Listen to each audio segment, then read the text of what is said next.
put a smile on your face when you're moving from place to place. Good morning, good morning, morning, good morning, morning. Good morning, viewers. Good morning, viewers. It is Thursday. You know, as we have that countdown running for the week, it is Thursday, viewers. We are getting closer and closer to the celebration of Christmas Day. All things happening each and everywhere in preparation for this celebration. We want to welcome you to the Tobago Updates morning show, coming to you here live from the Port Mall in Scarborough.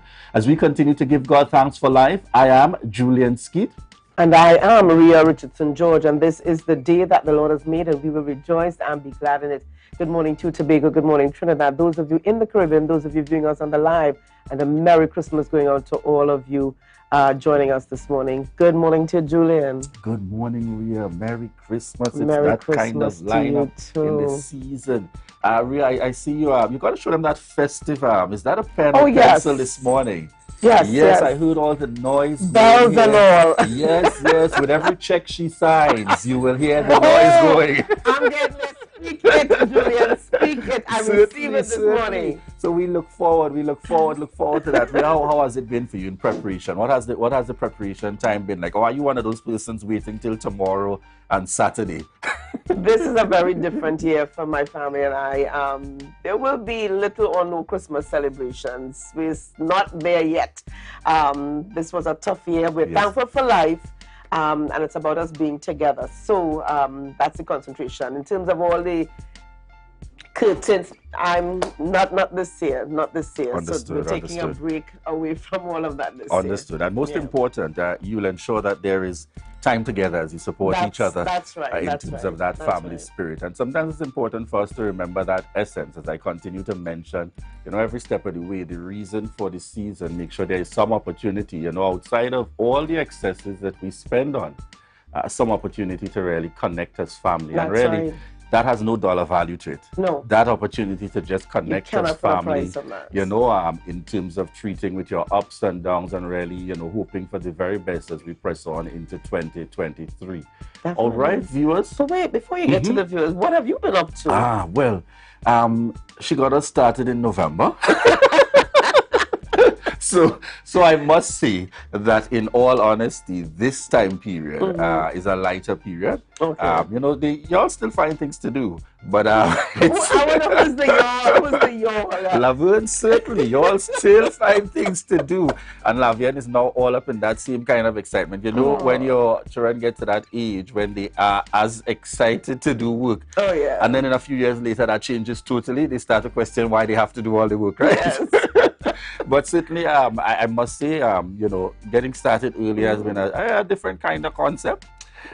Given that we all grew up with that spirit and mindset where it 2 days before Christmas. It happens in terms of the rush. So certainly, I have no complaints at all. This is a lighter week for me, and I am thankful for it. I thought it would have been a no work week, but this is a lighter week for me. No Christmas work week, but it's just a lighter week. All right, viewers, we prepare to head on over to news in 90 seconds. Oh, thank you, Julian and Ria. I am Chanel Felix, and this is your news in 90 seconds for Thursday, the 22nd of December. The chairman of the Tobago Business Chamber, Martin George, blames the PDP leader for the fallout for the slow Christmas sales on the island. Recently, Chief Secretary Farley Augustine and the entire Executive Council resigned from the PDP following a public spat between them and political leader Watson Duke. According to George, people lost confidence in the current THA administration, and as a result, they are not comfortable spending a lot of money for Christmas. He called on Augustine to address what he believes to be a leadership crisis and to restore confidence from the public. Additionally, there are only 2 more sailings for the Cabo Star before sailings are cancelled for the rest of the year. According to a release from the Inter-Island Transportation Company Limited, they are forced to cancel sailings because of problems with berthing space for the rest of the year. Several cruise ships calls are expected, making it difficult for the Cabo Star to berth. Sailing will proceed as normal for today and tomorrow, and passengers with confirmed tickets will be accommodated on other ferries with priorities given to vehicles carrying food and other essential goods. And sailing for the Cabo Star returns on January 3rd January 3rd, 2023. And finally, the Prime Minister is still unable to lay any part of a contentious firearm user's license audit in the Parliament, according to a court appeal, because those named in the injunction were not allowed to respond to any allegations made against them. Yesterday in court, they appealed from the state against the original judgment, but found no grounds to overturn it. While the injunction remains in effect, it was deemed too broad by the court and was modified. Dr. Rowley cannot lay the report or any summary before the Parliament until the names that were mentioned are able to represent themselves. Thank you, and that was your news in 90 seconds. Thank you very much, Thank there, you, Chanel. Thank you, thank you. Ria, all these things happening in the news, and I had a quick question. Do you think persons are so consumed with the happenings news-wise, politics and otherwise during the Christmas season? Or do persons try to focus more on the cheer of the season? They try to concentrate a little bit more on the cheer. Although what's been happening within the political space somehow sometimes tends to bombard you that you've got to pay attention to what's happening. Very interesting, and it begs the question. Let's see what's on the horizon for 2023 as we head on over. Oh, and as one of my friends said, before we even get to 2023, I want to know what's happening with ex-gratia payments that were promised just about 1 year ago. Yeah, we've got a couple of days to go, Julian. In fact, today and tomorrow, yes, because I know the chief spoke to it in his when the budget update coming out in terms of the revised figures and so on, and there were apparently some constraints or administrative components to work out in the context of I think that would be aspects of the public service and whether or not it can be done. But certainly we saw quite recently coming through central government where all the nurses at the various RHAs were able to receive their payments as per commitment, and in a similar manner we trust that the processing and the happenings would also take place at the level of the Tobago House of Assembly. I'm sure persons are looking forward, or continue to, I should say. Aren't we all? So I guess we'll see over the next couple of days between today and tomorrow what's happening, and I'm hoping by tomorrow we can be getting some views on the live with persons indicating, well, we got through, we're happy. It's a shopping day today. We're hoping. You know how we are as a society.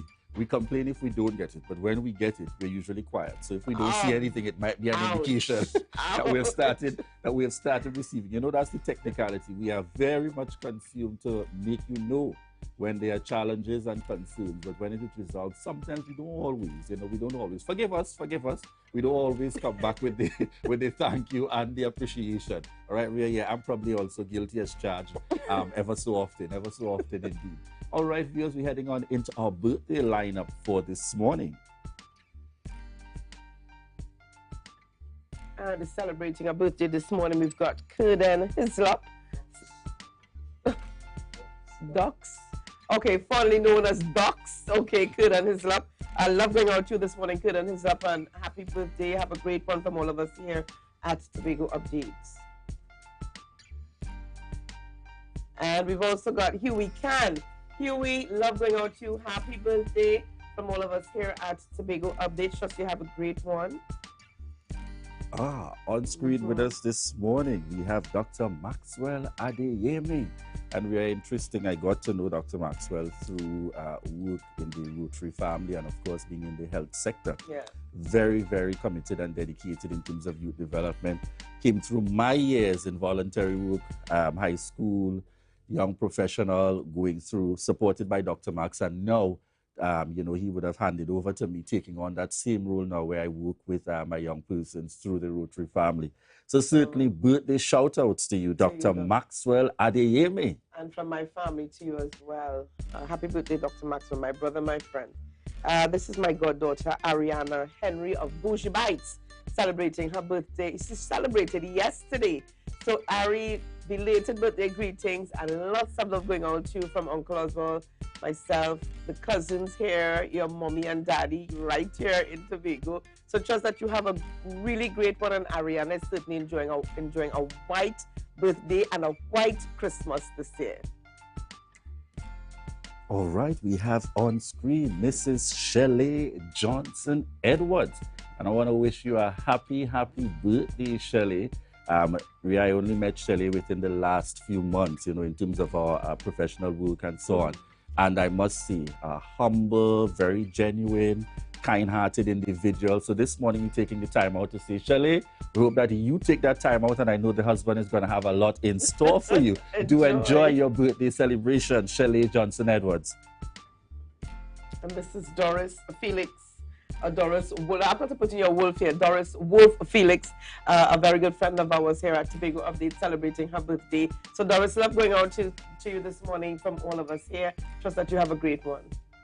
We have on screen Sharenda George. Sharenda George, we want to wish you a happy birthday and God's continued blessings coming from the entire Tobago Updates family. Dexter Wilson. Dexter, love going out to you this morning. I've watched this young man grow from boy to man. Yeah, all right. Yes. Sydney Dexter, love going out to you this morning. All the best. Charlene is a proud mom indeed. She is indeed. All right. On screen, we have Auntie Vero. Auntie Vero, Veronica Simon. We're sending a birthday shout out to Veronica Simon, and that's coming from your husband, Uncle Cleve, and the entire Simon family, Vern, Laverne, Vernon, the entire family sending you a happy, happy birthday, Auntie Vero. All right, and we have on screen Zanny Hazel, 13 years old today, and we're sending birthday greetings coming from Mommy Tracy McMillan, Daddy Dr. Selvon Hazel, your aunts Janice, Erla, Deslin, your cousins, Neela and Carissa, and the rest of the family, and of course, coming from me and my family, we want to wish you a happy, happy birthday and God's continued blessings. All right. Yes, we are. Our list and our lineup of birthday celebrations. I continue to wonder, for those of you that celebrate in Christmas, you get two gifts, or is it that you just accept the combination of that Christmas and birthday gift, all the love coming in one? All right, and I see Mac and Hislop joining in the birthday shout-outs for Kurd and Hislop, all right, this morning. All right, viewers, we want to continue to thank you so much for the love and support. Ria, who do we have coming up on the rundown this morning? All right, so this morning we're going to start things off chatting with Alicia Edwards, who is the executive chairman of the Tobago Tourism Agency, or TTAL. And this morning we're talking about the year-end review and our tourism industry and the Blue Flag Awards. And she'll tell us a little bit more about it. Indeed. And this morning, viewers, we will also have on with us Xavier Edwards, recording artist and event curator. So we look forward to those discussions with Xavier Edwards. And joining us this morning is a really interesting guest who's been traveling the world on motorized. You'll hear more about it. This is Marcus Pukanen. He's going to be joining us a little bit later on in the program this morning, and it's going to be really interesting. He'll tell us about his travels and what he's been up to while here in Tobago. Yes, Ria, and I couldn't miss the opportunity to send my shout-outs and kudos. Yesterday's show, on the outside. That's right. I really, really kudos to our entire team, our youth hosts. We saw Kaylee, Luke, Dwayne in the mix yesterday. We want to say kudos, congratulations. Loving the outdoor. In fact, if I'm not mistaken, I think I saw Luke in shorts as well yesterday on the outside. enjoying the outside energy. And dreaming of those days when we can be outside again. All right, take a hint there, director. All right, take a hint, director and producer. All right, looking on there. So we look forward. Of course, folks, we're always trying to do things a little different. I think we have a little surprise. Do we have a surprise coming up for them on that very special day? We certainly do. Yeah, and we want to remind our viewers that it's coming up on Christmas morning. Well, anyway, they'll see when we hit them live on Christmas morning. The surprise. Right. All right. That's right. So that's just we're giving you a little sneak peek for now. All right, viewers, we want to thank you so much for the continued love and support. Each and every one of you, those connecting with us via TV, those on the radio, folks, and also those coming to us on the live. We want to thank you so much for the continued love and support, and to remind you that this is your opportunity to share the live.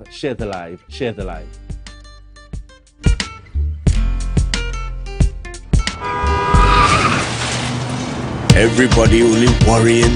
Never ever worry. Don't mind how things looking hard. I tell them never ever worry if your nice can't get damaged bad. I tell them never ever worry, what I'm saying is true. So just consider, Tatil is always right here for you. I tell them never ever worry, don't mind if life make you sad. I tell them never ever worry if your house get flooded out real bad. I tell them never ever worry, what I'm saying is true. So just consider, Tatil is always right here for you. I tell them never ever worry if sickness catch you off guard. I tell them never ever worry if times fall on you real hard. I tell them never ever worry, what I'm saying is true. So just consider, Tatil will always be here for you. Never worry about a thing. Tatil, where people are people. You know what I mean.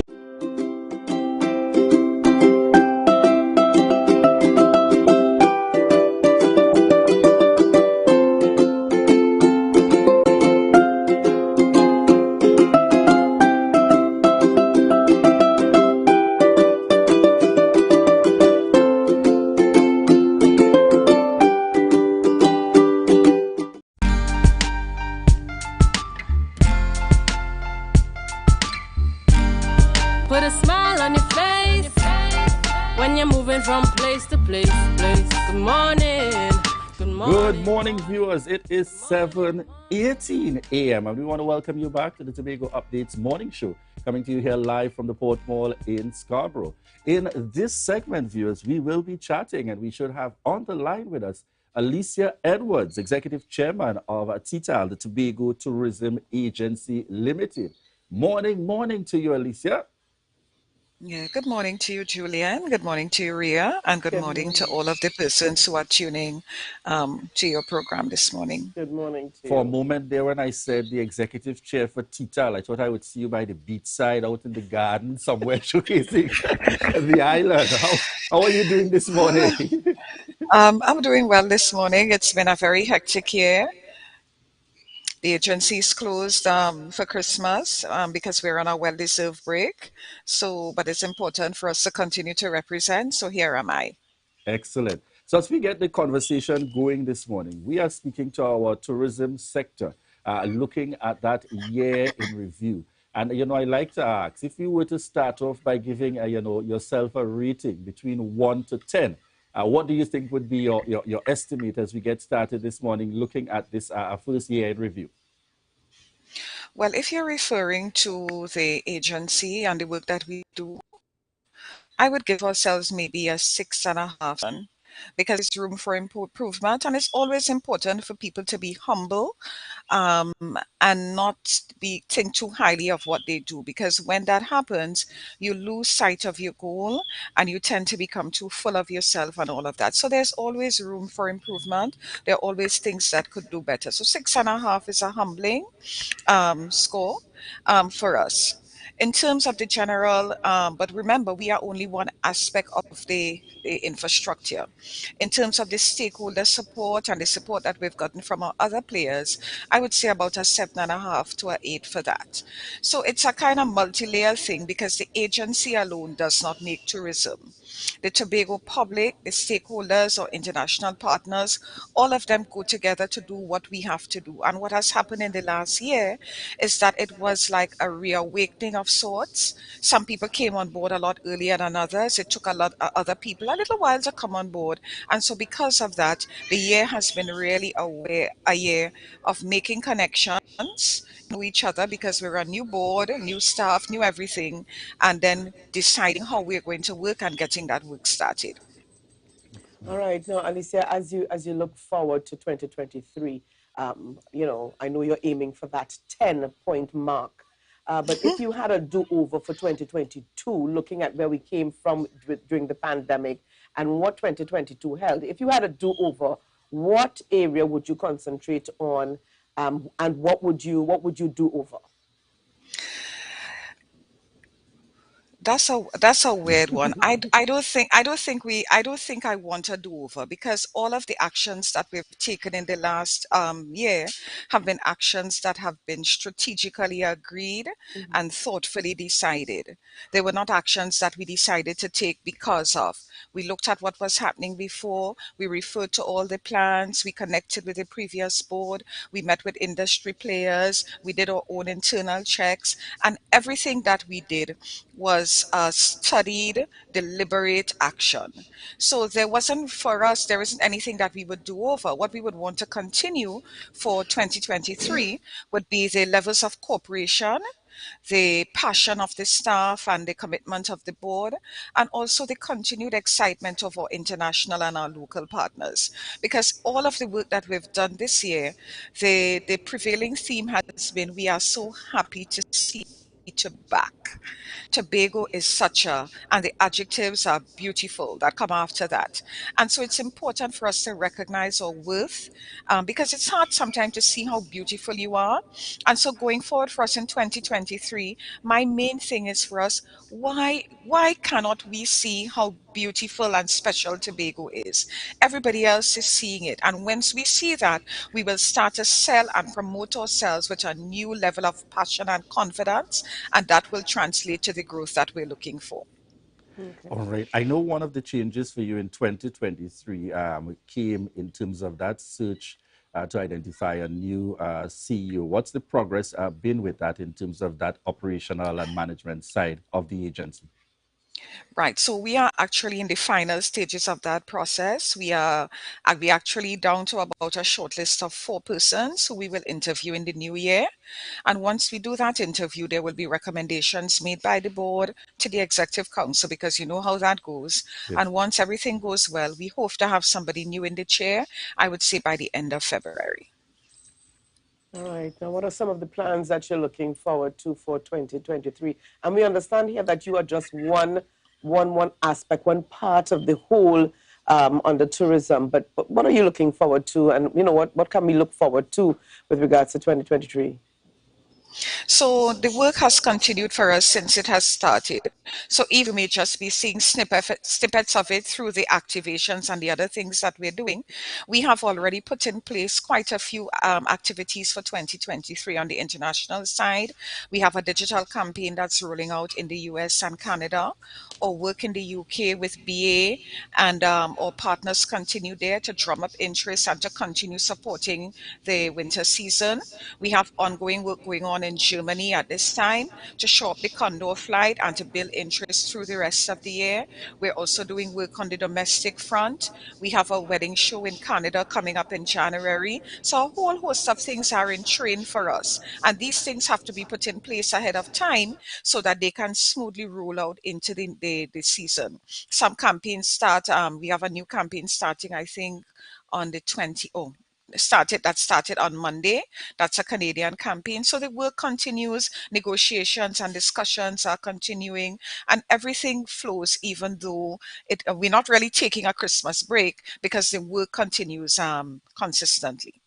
I want you to tell us a little bit about the success of the community outreach by way, I think, of a recently held in terms of the road show and connecting with persons right here in the Tobago space as we build out that very important component, which is each and every one of us recognizing our own responsibility and understanding the product that we are putting out there called Tobago. One of the things that we discovered, which we kind of knew about, but we confirmed, was that the Tobago destination is not as well known to the Tobagonian as it should be. And why we are interested in continuing this domestic program is that we feel that if and when people come on island, or when they even interact virtually with people who live on island, it's important for Tobago people to give an accurate representation of Tobago and act Yes. as tourism ambassadors, all 50,000 or how many of us. And so one of the things that we intend to continue beyond the roadshow is that educational component of what is available in Tobago, the quality, how people can access it, because a lot of that information is not there. We also want to continue to highlight all the various stakeholders that came on board with us. Our craft and our local tour operators are very excited about the opportunities that came to them. Some of them are actually receiving increased domestic bookings because of that. And they're really energized because I think what they're seeing is that we are not forgetting them as part of the work that we do. It's very easy to feel invisible when all of the work that we used to do was external oriented and focused for persons outside. And it was difficult for the Tobagonian to understand what was TTAL about and the work that we do. So we are bringing some of that activity here to draw the population in so that they will understand that we are a tourism product and we have to be prepared, we have to be collaborative, and we have to do what we need to do internally so that we can represent well to the external visitor. Yeah. Now, Alicia, 2022 was a very different year, again, coming out of the pandemic. How would you say you have fared in terms of allowing Tobago or opening up Tobago or spreading Tobago so that persons can see that we're back on track, how would you say you fared looking at where we came from and where you are now? I think we have done a really commendable job of getting the message out that Tobago is open for business. Separate and apart from the very visible work that may have happened at our birding show, WTM, and all the activities, a lot of quiet conversations have been happening with the players in the industry because the true movers in the industry are people in those source markets who sell holidays, who sell experience, who sell bookings. And so underneath all of the visible work, there has been a lot of reconnections. A lot of the players have moved on because COVID has been difficult, not just for us.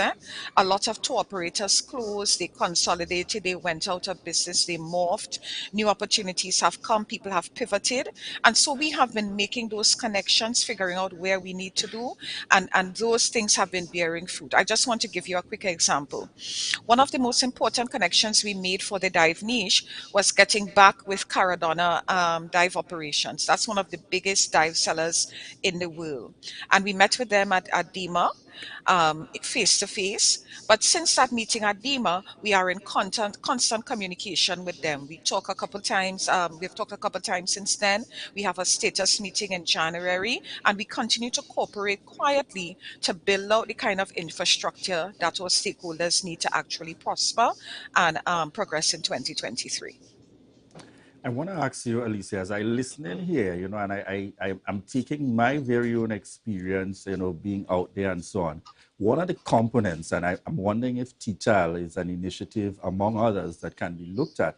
The concept of staycations, where we help at a reduced rate in the, what are not considered peak seasons here in Tobago, that some added benefit is given for our very own Tobagonians to enjoy and experience what we have to offer here in terms of, the hotel industry and tourism. And so as a means of giving what might be an on-hand experience. And I make the very quick analogy to Barbados. That was probably years ago, the very first time I learned of the concept of a staycation, where it is, as the locals, particular points in the year, they have even lower than normal local rates as an incentive, so that the locals not only telling you that this is a good hotel to stay at, I've been there at some point. Are those considerations, among other initiatives that TTAL, might be willing? I know that will take some coordination in terms of the other aspects of the tourism sector, but are those possible areas that you all can, take some leads in terms of pushing and seeking to get persons more involved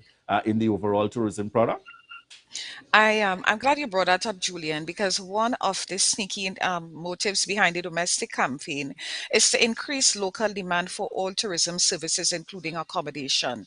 We think that if we start selling and marketing ourselves more aggressively at home, there will be a lot more domestic demand from Tobago people in Tobago, Trinidad people coming to Tobago.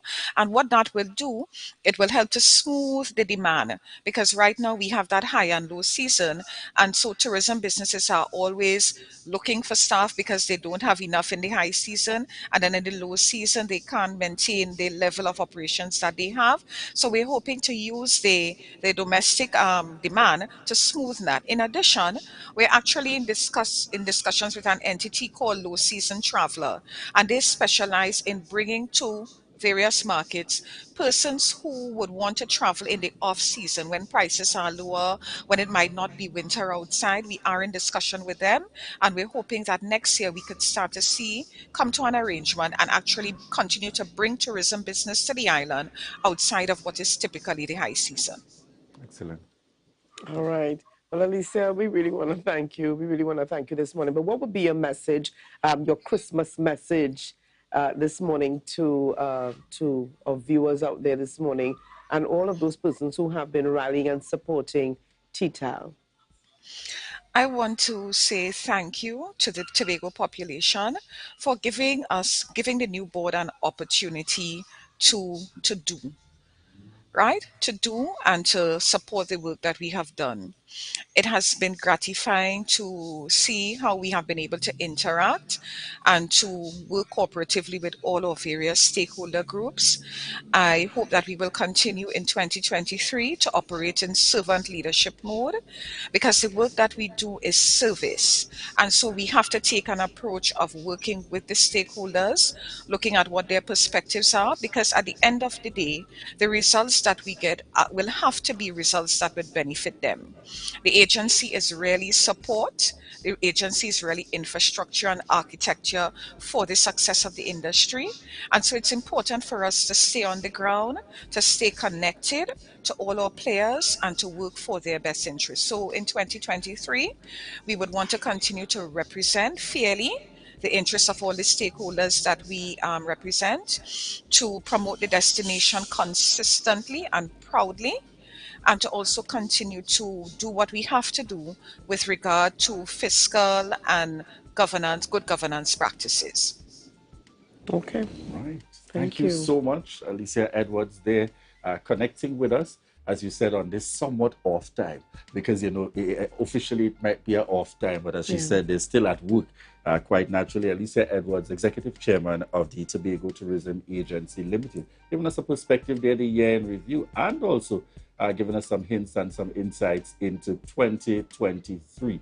I feel like naturally, Ria, the work of tourism is really an ongoing one, one that requires that kind of continuous effort to really get us to that point. The days I long for is to see the kind of pride and joy exhibited by those of us from Tobago, like we do when there are few of us outside and we meet up in a space and we're so proud and happy to be Tobagonian and to represent, whether we're out there for a conference, we're out there for church, we're out there for school, whatever it is. Yeah. When the few of us meet up there and be proud to see, and we want everybody to know about Tobago, I look forward to the days when we can see that same kind of joy once again expressed here, our proud to be Tobagonian.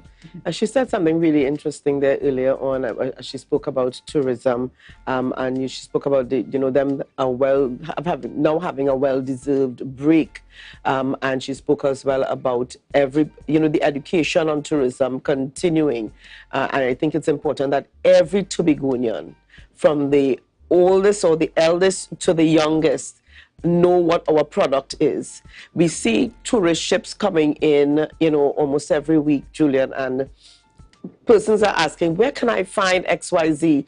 And we have Tobagonians, locals, born and grow here, who's saying, Yes. me know what that is, and that's not good enough. It's not good enough. So everybody needs to be on board. I totally agree.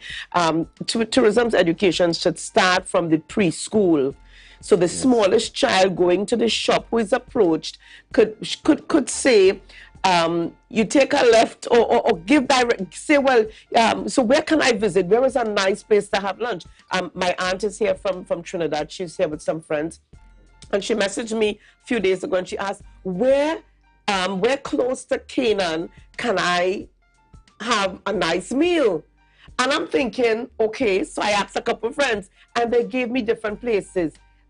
Colosseum, where, and they listed a few places that I was able to send for. And the thing is, they need to be able to have that information at the fingertips. Correct. To be able to share. That's why it's so important to get persons involved in the process. I think if nothing else, coming out of the COVID pandemic when there were still challenges for travel, but persons wanted to be out in some way, form or fashion, you started and began to learn about your very own by force. Because if you wanted to have a special celebration and you normally travel to a hotel, you found a way to do a booking right here. Or you'd go to a guest house and enjoy part of the island, whether it's on the north side. It's no secret that I'm a lover of the east. Certainly a lover of the east side. That's my time out. Wings and rings, that's where you visited. Yeah, that's my time out. Spend some time in the east on that end in Tobago. And I've been told about spaces that I've got to check out in the north side. All right, so certainly looking forward to that.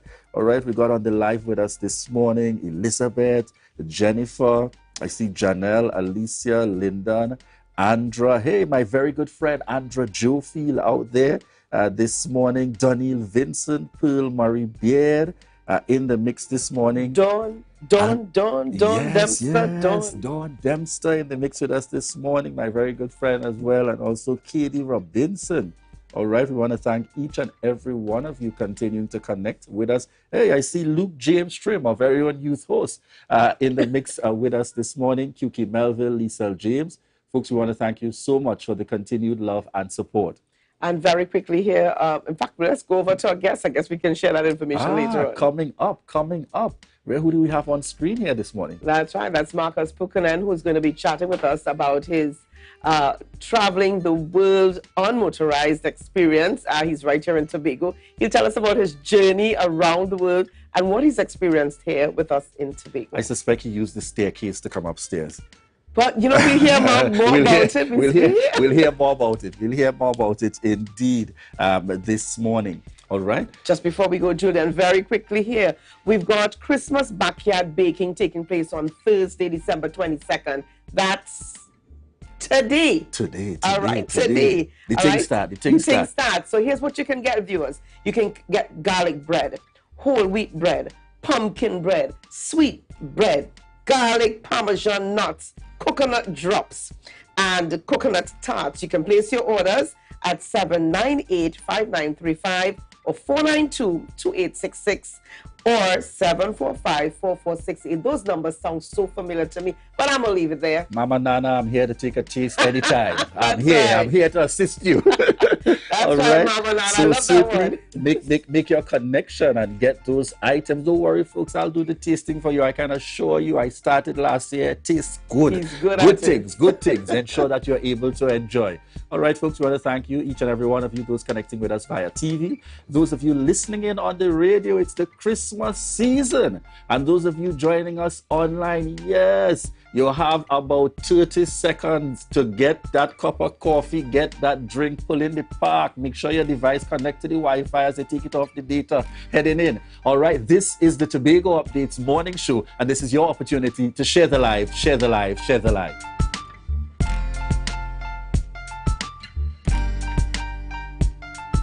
Never stop, no, till we get enough.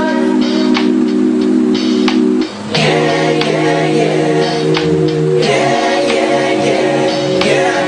Never stop, no, till we get enough.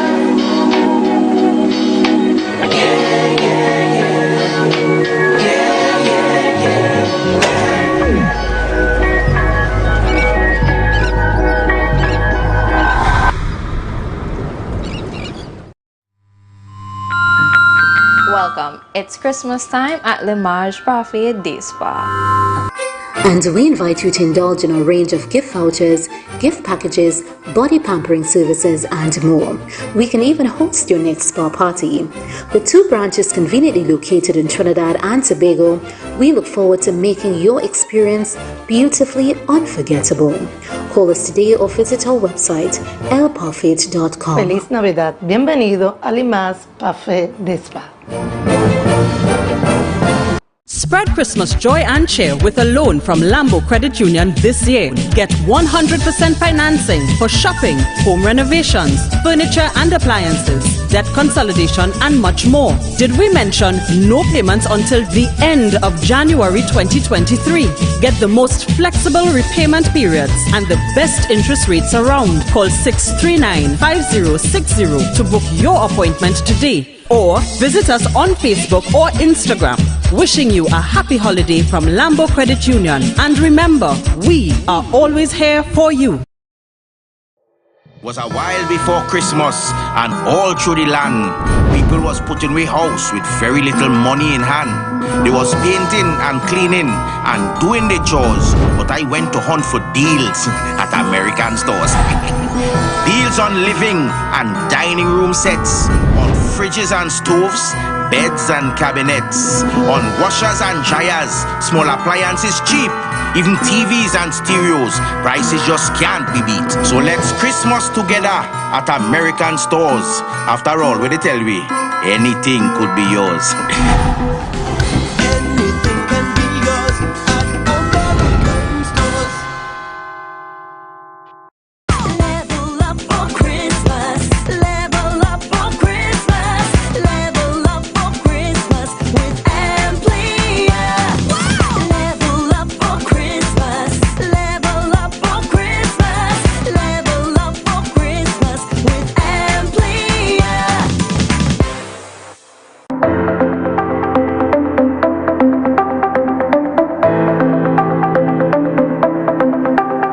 Full Disclosure with the Executive every Thursday at 8 p.m. only on Tobago Updates. Real questions and honest conversations with the sole aim of keeping you fully in the know. Full Disclosure with the Executive every Thursday at 8 p.m. only on Tobago Updates.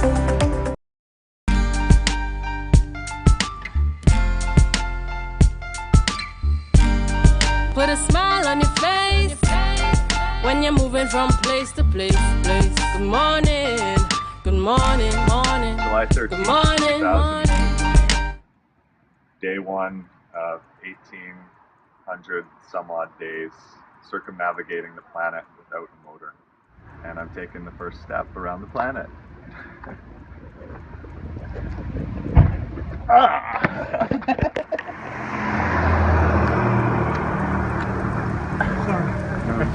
Around the world! I started this journey around the world with about $5,000.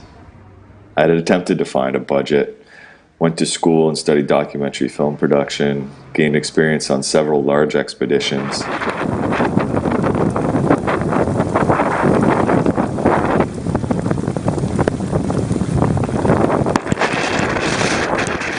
And had troubles pitching this because I couldn't predict what the story was.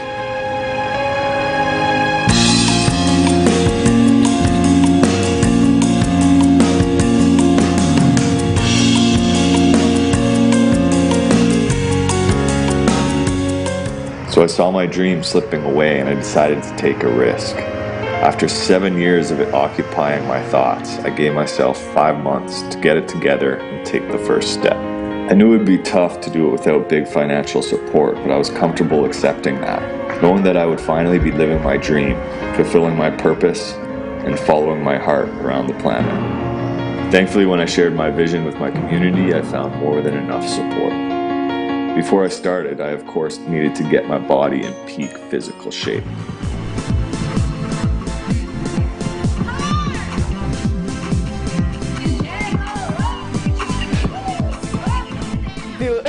Viewers, when I come back this morning to the Tobago Updates morning show, my next guest is a very, in fact, he's going to probably go down as being one of the most interesting guests we will ever have on Tobago Updates. Marcus Pukanen, founder of Roots of Change, traveling the world on motorized. Good morning and welcome to you. Good morning, Ria. Thank you. Thank you for that. That's a big statement I have to live up to now. Certainly. But I know sometime in the future you're going to be back with us and we're going to be talking about what all of it meant, because you've still got another leg of the journey to complete. But I want to ask this morning, why? Before we go to where it started, I want to get to the why. Why? What happened that pushed this? Yeah, so about 15 years ago, I was fighting forest fires in the west coast of Canada and British Columbia, and I got a call from my dad, and he told me that he had only a few weeks to live. Out of nowhere, he was diagnosed with a rare form of leukemia. And so I flew home to see him, and on that flight home, I asked myself, what would I do if I found out that I was going to die in 2 weeks? What would I want to be doing? What would be my dream job? How could I be doing something that I would have no regrets in my life? And that's how this project was born. That was the answer to that question. What would you do if you knew you were going to die? And so you just dropped everything. I wish I could say I just dropped everything and started it, but no, I spent about 7 years trying to figure out how to make it happen, how I was going to do it, how I was going to find the budget. And eventually I just knew that I had to take a big risk and just go for it. How long has this unmotorized, just traveling the world unmotorized journey started? I mean, you're here in Tobago now, 2022, but how long did it start? Yeah, so I started in July of 2015 from Toronto, and I haven't used a single form of motorized transportation. So I take it strictly. Like, I haven't been in a car, I haven't been in an elevator or an escalator. Literally, I haven't traveled by motors in 7.5 years to get here to Tobago. And I went west around the planet, so from Toronto. How did, okay, you're in Tobago. Where are you staying in Tobago? I'm staying at the Adventure Farm and Nature Reserve. Right, which is some ways away from where you are now. How did you get to us here? I bicycled over from Plymouth this morning, yeah. Okay, so how do you get around? Because we saw you creeping at one point in the video, and then we saw you rolling at another point. So how do you get around? No motorized. How do you get around? Yeah, so that crawling was just being fun to start the trip, but I as another side sort of challenge of the journey, I've tried to use as many different forms of non-motorized transportation as possible. So I started walking, crawling, walking, dancing, and then I got in a canoe, and I have trimaranned, hand cycled, pogo sticked, tricycled, skied, rafted, kayaked, stand-up paddleboarded, bicycled, sailed. I've used many different types of boats. Yes, so we see. And yeah, to get here to Tobago, well, Trinidad and Tobago, I sailed a small boat, actually from India to Africa, around South Africa, across the South Atlantic Ocean to here. Now, you jokingly mentioned to me at the start of the interview, in fact, just before the interview, that when you started, you had hair. And that was 7.5 years ago. When you started, you had hair. What happened, Marcus? Yeah, well, I mean, I've aged, for one thing, but it has been stressful at times. I was alone on the ocean during many storms and many stressful moments along the journey. Just being on the roads is quite stressful. I spent almost 3 years cycling through Asia, and the traffic in Asia is hectic, loud, chaotic, and very polluted. So that was extremely challenging, and I think that helped. I mean, maybe I was going to go bald anyways, but I wouldn't be surprised if this trip has sped up that process. But at the same time, you know, I'd probably be more stressed, stuck in an office, working a job that I didn't enjoy, that wasn't fulfilling. So, yeah. What have you learned about yourself over this past 7.5 years that you didn't know before? I mean, you know you, because you're you, but what do you now realize that you've discovered about yourself that you didn't know before? That's a really hard question to answer. Yeah, I guess I've discovered that I do really value having access to really good food all the time. And I've discovered that I was perhaps a bit naive when it came to the state of our planet. I mean, I do have an environmental purpose behind this trip. I'm raising support for environmental and social justice organizations. And I had this vision of this journey happening and traveling through national parks and beautiful natural areas. And when I got to Asia, it was a real shock. It is very hard to escape the pollution even when you're high up in the Himalayas, away from industry, there's still tons of air pollution in the air. And so that was quite shocking and a bit sad and a bit overwhelming, I'd say. Yeah. And what have you? What I mean, you've traveled. Tell us about some of your travels. Where have you been? Those are some nice thighs. You have some serious sunburn there. That was actually my buddy Rain, who would love to know that his thighs are on TV. Sorry, what was the question? I got lost in those thighs. Those were special. Those sunburned thighs. But what have you? You've traveled. Where have you been? Tell us about some of the countries apart from Asia that you've been to.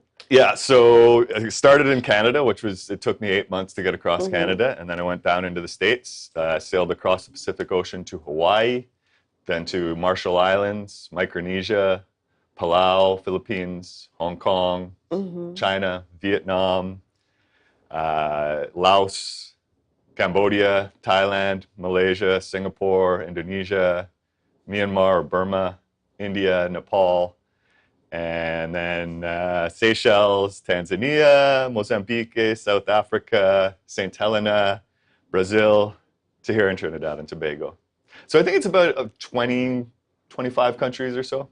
In 7.5 years. Yeah. What have you discovered about Tobago? Well, so how would you rate us? How would I rate Tobago? Ooh, that's a juicy question. So I was only actually planning on spending October here to wait out the hurricane season before I sailed north in the Caribbean. So the fact that I've spent almost 3 months now, I think, is proof that I'm rating Tobago quite highly. Okay, good. And it's not that you couldn't leave. It's not that you were stranded. Okay. No, so I've actually spent most of my time between only 2 places in Tobago, one being the Adventure Farm and Nature Reserve. So what Ian and Marion have done with that small piece of land is really spectacular and amazing.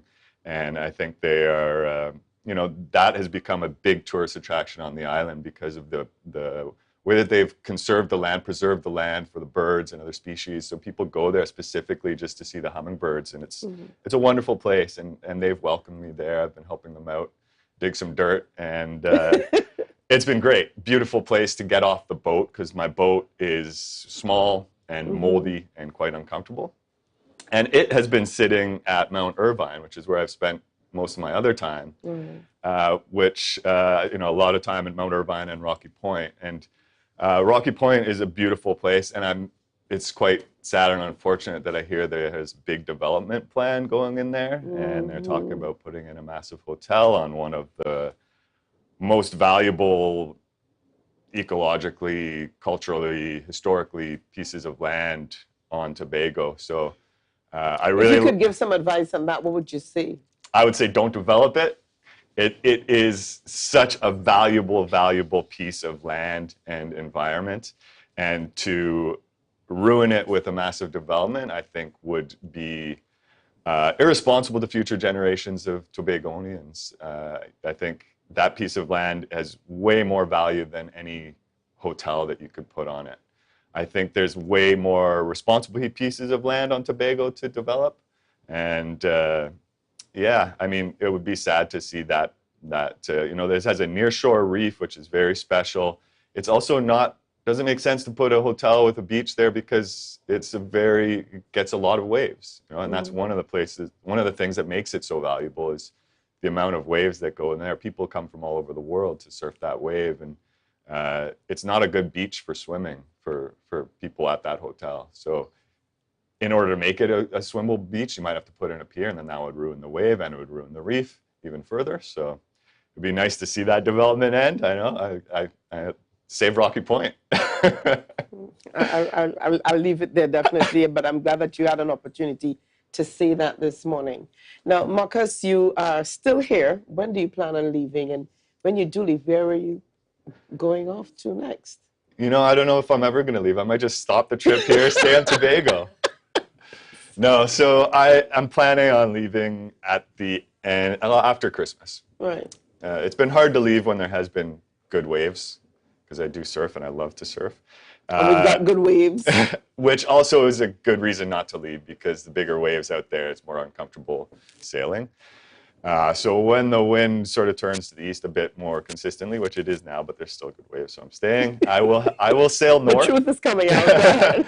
I will sail north up through the island, so hopping along the island chain, the Windward Islands, and eventually I'm going to head to Florida, get off the boat, and walk the Appalachian Trail back up to Canada, to the Hudson River actually, and then stand up paddleboard into Lake Ontario, back home to Toronto. And I should be home July next year.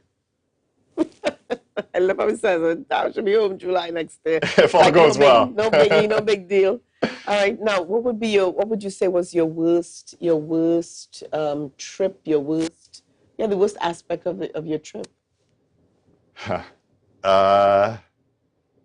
Yeah, I mean, I think it would go back to the pollution in Asia. The development there is out of control, and there seems like there's very little respect for the natural environment. Apart from that, everybody looks at the fact that I've been sailing on this boat as such a dreamy and idealistic thing. It's like, oh, I've always wanted to sail around the ocean, but there's a good reason why people are not, why everybody isn't sailing around the world is, especially on a boat my size, it is very uncomfortable and very scary at times. And coming around the Cape, South Africa there's 4-meter waves, and you really have to come to a place of acceptance and accept that life is very fragile, and it can be taken from you in an instant. So you should really make sure you're doing what you love and spending time with the people you love. And yeah. Was there ever a point over the last 7.5 years that you did not think that you would survive the night, a morning, a boat ride, a sail? There's been, yes, there was a point sailing, my first sail on this boat that I'm on now, which I purchased in India for about $5,000, so quite a cheap as far as sailboats go. My first sail was a 40-day sail by myself from India to the Seychelles. And I didn't really know how strong the boat was. And so I had no wind for a long time, which is why it took so long, which was okay. I've practiced Vipassana meditation, so I'm quite patient at times, and I can accept my situation. But when the wind picked up and the waves picked up, it felt like I was in a hurricane. The boat started creaking, water started dripping in, and it was at that time where I was, if I could have responsibly called for SOS or an emergency, I would have done so, effectively ending my non-motorized trip. And there was times when I was thinking, okay, I'm done. When I get to the Seychelles, I'm going to end the trip and go home. Okay, but you're here, you survived, you're here. So you're leaving again pretty soon. And what happens when you get back to Canada? Well, I'm committed to writing a book and creating a feature film about the experience. That's part of the way that I've funded the journey. So I'll spend at least a couple years working on those things. And I will head back to Tofino, which is where I've been living on the west coast of Canada, and beautiful, beautiful environment with waves and giant old growth forests. Not waves like our waves, but we leave it there. Right. Yeah, no, cold waves. I have to wear a 5mm wetsuit all the time. But yeah, just spend time with friends and family. It's going to be crazy overwhelming to reconnect with people I haven't seen for 8 years. So just thinking of that is sort of bringing tears to my eyes, because I know it's going to be emotionally overwhelming. I'm sure it will be. Yeah. A viewer on the live says, Ria, ask him to give us a shout out when he gets back home so we can know that he made it. Alive. Yes. So please do. Absolutely. I'd love to. All right. So Marcus, all the best to you. Congratulations. I cannot say that I would ever consider doing anything close to what you're doing. I know myself. Man, know thyself. I know myself. You will never see me doing that. No. No. But well, kudos to you. I think most people think it's absolutely crazy, but it really all it does is start with one step. And I guess it does. You could do it. Yeah. But I can safely say that one step, I'll never make it. No, I won't. But a special good morning going out to Ian and Miriam McKay out there. Good morning, Ian McKay. Thank you for helping us to make this happen. We appreciate it. Thank you. And maybe one day we're going to be visiting you guys pretty soon. You never know. You never know. All right. But again, thank you so much, Marcus, for being on the program. Thank you so much for having me. It's been great. All right. So you're going to cycle back. I'm going to cycle back around to my boat first. Make sure it's still floating. Okay. All right. Well, thank you so much, viewers, for joining us this morning. Joel George says, big up to Marcus. So you've got some supporters out there on the live this morning. Definitely. All right. So viewers, lots more coming up on the Tobago Updates morning show. So share the live, share the live, share the live. We're going to be chatting with Xavier. Oh, yes, Xavier is on set with us. Xavier Edwards, recording artist and event curator, is going to be chatting with us on Solar Flare, the New Year's Eve scenario. Let's see what's coming up. All right, so so share the live, share the live, share the live. You can now get whatever you need whenever you need it anywhere in Tobago with Tobago. Your meals, medication, groceries, and shopping all delivered directly to you. No more hassle, no more stress. Get the Tobago app today on Google Play or Apple App Store. That's TAPPOGO and let us deliver to you. Check our website at www.tapogo.app or call the experts at 494-TOGO and 484-4746. Tobago. Relax. We will get it to you. Tobago's at your service. Coconut's Cafe, the buffet restaurant that specializes in all your tasty local dishes. For breakfast and for lunch. Breakfast includes coconut bake and sada roti, served with chokers, bull joil, and sausages in tomato sauce. Not forgetting beef and cheese pies, shepherd's pie, macaroni pie, and rice in various styles. Meat served in a variety of flavors, garden salads, and pasta salads. All this accompanied by fruit juices, coconut water, your choice of a great combination to appease your taste buds. So call us today to order, as we are here to accommodate your busy schedules or if you are having a cooking day off. It's a different type of thing down there. And we party till we drop down there. With a lot of pretty girls down there.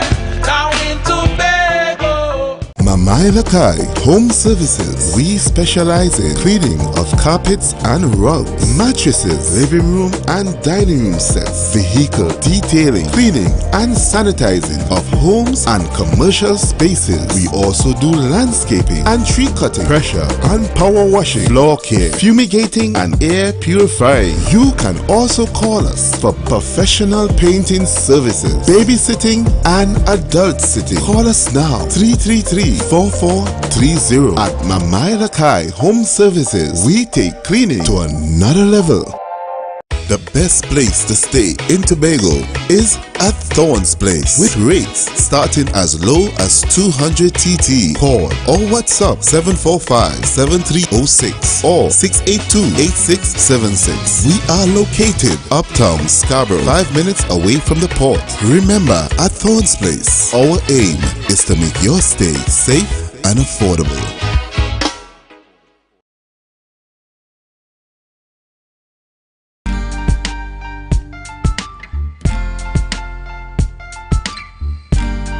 Put a smile on your face when you're moving from place to place. Good morning, good morning, morning, good morning, morning. Yeah, good night. Peace and love to everybody here this evening. Everybody feeling right? Everybody feeling good? A little late when come to Solar Flare. Really to share my story. They go tell me, boy, that can't be true. They don't know about my road to glory. They don't know the things that I've been through. When you watch my smile, don't think I don't know pain. And the sun will shine, but sometimes it will rain. Walk through the valley of the shadow of death and I go brave. Yes, viewers, welcome back here on set in this segment. You know, you start to hear the music, you hear the vibes, heart and soul, and of course, it's none other than our recording artist and event curator on with us this morning, Xavier Edwards. Well, I should say now going as Zav, formerly known as Xavier Edwards within the entertainment industry. And we also have joining us on set Hannah Rose, and they're both in terms of event founders. They're pushing the concept here this morning as we speak. Is it Soul Flare New Year's Eve? Let me make sure I get the pronunciation right. Solar Flare New Year's Eve. And we are going to speak to the event that's upcoming. Morning to you. Good morning. Thank you for having us. All right. So, you know, firstly, I had to jump on you, Zav, to tell us, Zav, about this change, this brand. Yeah, well, so many times in life we always look for more. So at first I was Xavier, that was my first name, and then I was like, nah, let me just be more myself. And I was like, I'll just use my whole name. But then I realized one of the biggest parts of life is shedding, to see what you really are, to see who you really are. So I shed everything, and my most loved ones call me Zav. My mom calls me Zav. Some of my closest friends call me Zav. And the symbol, which you'll see soon, has a really profound meaning, but you have to be at the event to figure it out. You have to be at Solar Flare to get the answer. All right, so we're heading straight on into the discussion. Hannah Rose, tell us a little bit about, we have this upcoming event. What was the thinking and the concept behind? What are you striving to achieve? Yeah. What was the inspiration? Okay, well, I think for me personally, I'm someone who used to love to party and lime, right? But then I went through somewhat of an awakening where I became more conscious about my environment and type of music I listened to and these kinds of things. So I found when I went out to Lime, I wouldn't really be able to enjoy myself like I used to. And so we created this event partially because we wanted to have a space where we could go out and feel like you could fully integrate into the night's experience and know that it's going to maintain a certain level of consciousness, of good vibes, of positive energy, and you could really just enjoy your whole night knowing that it's going to be, positive, good music. basically good music all night long, you know? Excellent. Yeah. So Zav, I want to ask you, give us a little more details in relation to, give us a nice start there in terms of Solar Flare. Tell us, for the benefit of our viewers and listeners, you know, kind of walk us through a little bit that experience that persons can expect coming from the event Solar Flare. Well, we take a lot of pride in our careful curation and selection of the live artists. One of the major reasons for this space is to allow artists in the space who do work that is really meant to transform the mind. It's entertaining them, but also it's about transforming the mind to see the world in different ways and to present concepts that are, you know, needed in this space and time and don't necessarily have as many platforms to share. So in this space, we have platforms for soca music, sometimes even reggae to a degree, but there aren't a lot of platforms for what we would call, like in the American, or even in anywhere really, underground market, which sometimes has a lot of great content. So we had people like Franz Job on the last one, Stephanie Joseph. We had Kwa. Kwa is actually a returning cast member from the last one, first the performance. And Kwa is also responsible for our theme song. Right. So, you know, it's just, that's a major part, providing those avenues for people to share great music and for people to enjoy great music. So it's a whole collective space where both the artists and the patrons could come together and share. People like me stop Lime because, you know, I don't have these spaces where I feel like the music is good, the artist would be, you know, I could bring my mommy and feel all right, you know. And not wonder what's going to come out. Yeah, you know. And in particular, I think Afrobeats is a big part of this event. Yeah. And we were yet to see a Afrobeats focused event coming out of Tobago, a space where you could go and really jam to your favorite Afrobeat artists. True that. So that's a big part of it too. Excellent. So I want you to tell our viewers, Hannah Rose, when is this event scheduled to take place? What time, where will it be taking place? Okay, so it is New Year's Eve, the 31st of December at Bar Hop Inn. If you're familiar with the space, it's a beautiful space, electric space, you know, especially when a lot of people are gathered in the space. And what was the final question? At the time that it runs from, right, so as we have on screen? It starts at 10 p.m. 10 p.m. to 3 a.m. So you get to bring in the new year in a high vibration. Like, tell us about the lineup of artists that I'm seeing there. I mean, we definitely know Zav. But tell us about the lineup that persons will have the opportunity to experience as we're seeing some of the faces now on screen. Yeah, so 6 strings, vocalist, guitarist, exceptional artists who I met about 5 years ago. Reggae, roots, culture, and versatile too in production, but you know, that's what stood out to us in the beginning, that reggae. His voice, his tone is so magnetizing. And well, Kwa, we all know Kwa. Yes. Kwa is just electric. Paragon, who's also an artist/producer, I've worked with for many years, and I'm very grateful to share the space with him coming New Year's night. And then Charmer, who is kind of like, I'd call him like a hidden secret, a best kept secret on the island. But he is just an amazing artist, yo. The topics, the way he delivers, and that's his whole vibe. I'm just really looking forward to being able to share with him and, you know, for the people to experience that which I know he could deliver. All right. Tell us about the costs, the ticket prices, and where can persons get tickets to attend this event? The early bird tickets, which are currently running at $150, and they are available at Solar Organics, Swallows Beachfront. They are available at Batiki Point, right here on the Port Mall, Scarborough. They are available at Healing with Horses in Buku as well. They are also available at Zero Home in Moorshead, and Bar Hop in itself, which is the location, the beautiful location that we will be using to do this event. All right, excellent. Any other additional information you want to share with persons as they prepare?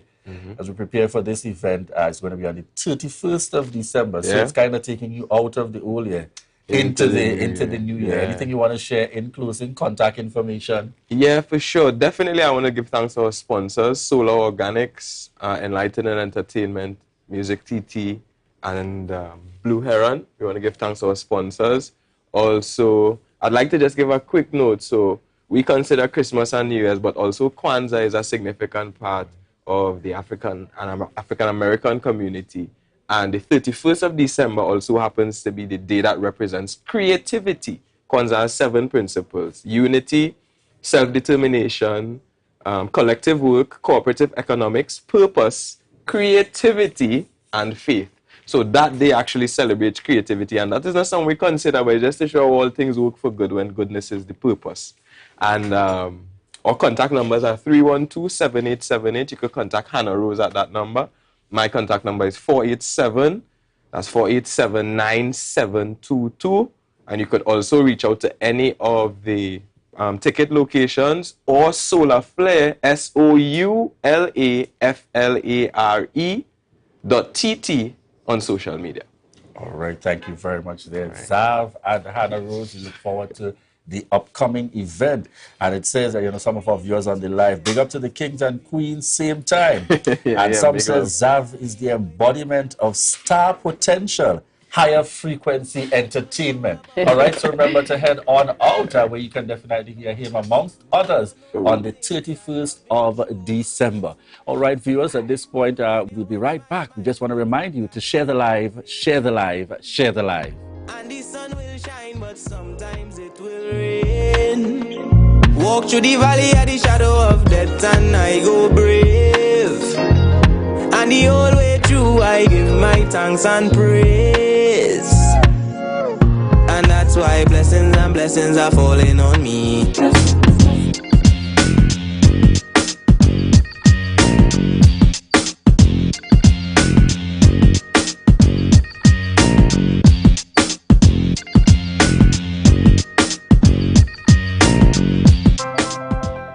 The two main concerns for me were how this surgery would affect my ability to urinate, and also how do I cope with sex, because 2 common side effects of the surgery were urinary incontinence and erectile dysfunction.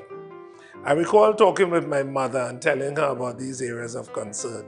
And her comments were that I had had enough sex in my life already, and so that area was not an issue. Surviving prostate cancer is just one of the many experiences John Arnold shares with the world in his memoir, Tobago's Son. Mr. Arnold penned the book alongside veteran journalist, editor, and author Lisa Allen Agostini. The book chronicles Mr. Arnold's life and major points in his career, from his recollections of Hurricane Flora in 1963, his passion for music, his teaching career, his connections with the Signal Hill Alumni Choir, to his involvement in various culinary, cultural, and musical events on the island. This 64-year-old writer says it was strange holding his own book for the first time. The manuscript, which is like a computer, is completely different to when you have this in your hand. And you're watching all the pictures and this is the book, you know. So I have to tell you, that was a surreal moment. It was really something else to hold the book in my hand, take it out, and actually, you know, and start to read, and you almost didn't believe, hey, this is what you actually said in those interviews. 2 book launch events were held, one in Trinidad, the other in Tobago. Mr. Arnold appreciates the support he's received from various people. He says the book is meant to motivate and inform readers about his experiences. I'm really glad that the people who have read the book have given me some interest in Dr. MacDonald said something that was very, I think, so far is the best. You know, he says that it made him understand my contribution to Tobago so much more. And he says it is definitely a testimony of history, culture, anthropology, sociology, and innovation. He says he will recommend this to anybody. Tobago's Son is available on Amazon. You also have the option to purchase a hard copy from John Arnold himself. Just call 751-5027. I'm Amadara Mills for Let's Talk Tobago.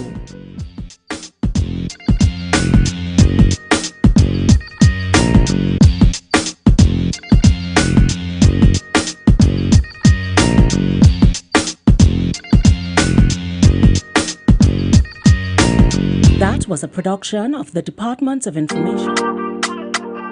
Yeah. Hey.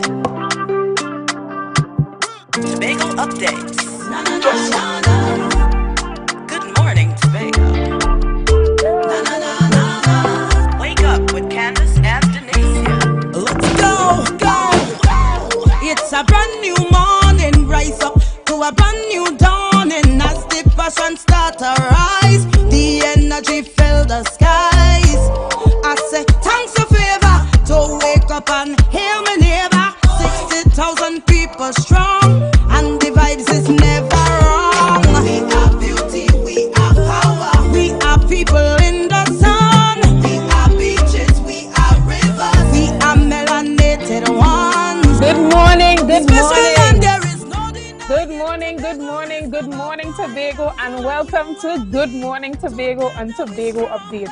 You guys know every Tuesday and Thursday, I'm always happy to sit with some of your faves, just to have that discussion. You know, at Good Morning Tobago, we are here to have that conversation that would allow you to start off your morning effectively. And this morning is like no other. I have the privilege this morning of talking to a man that a lot of people want to hear from, especially when we talk about Tobago's infrastructural development.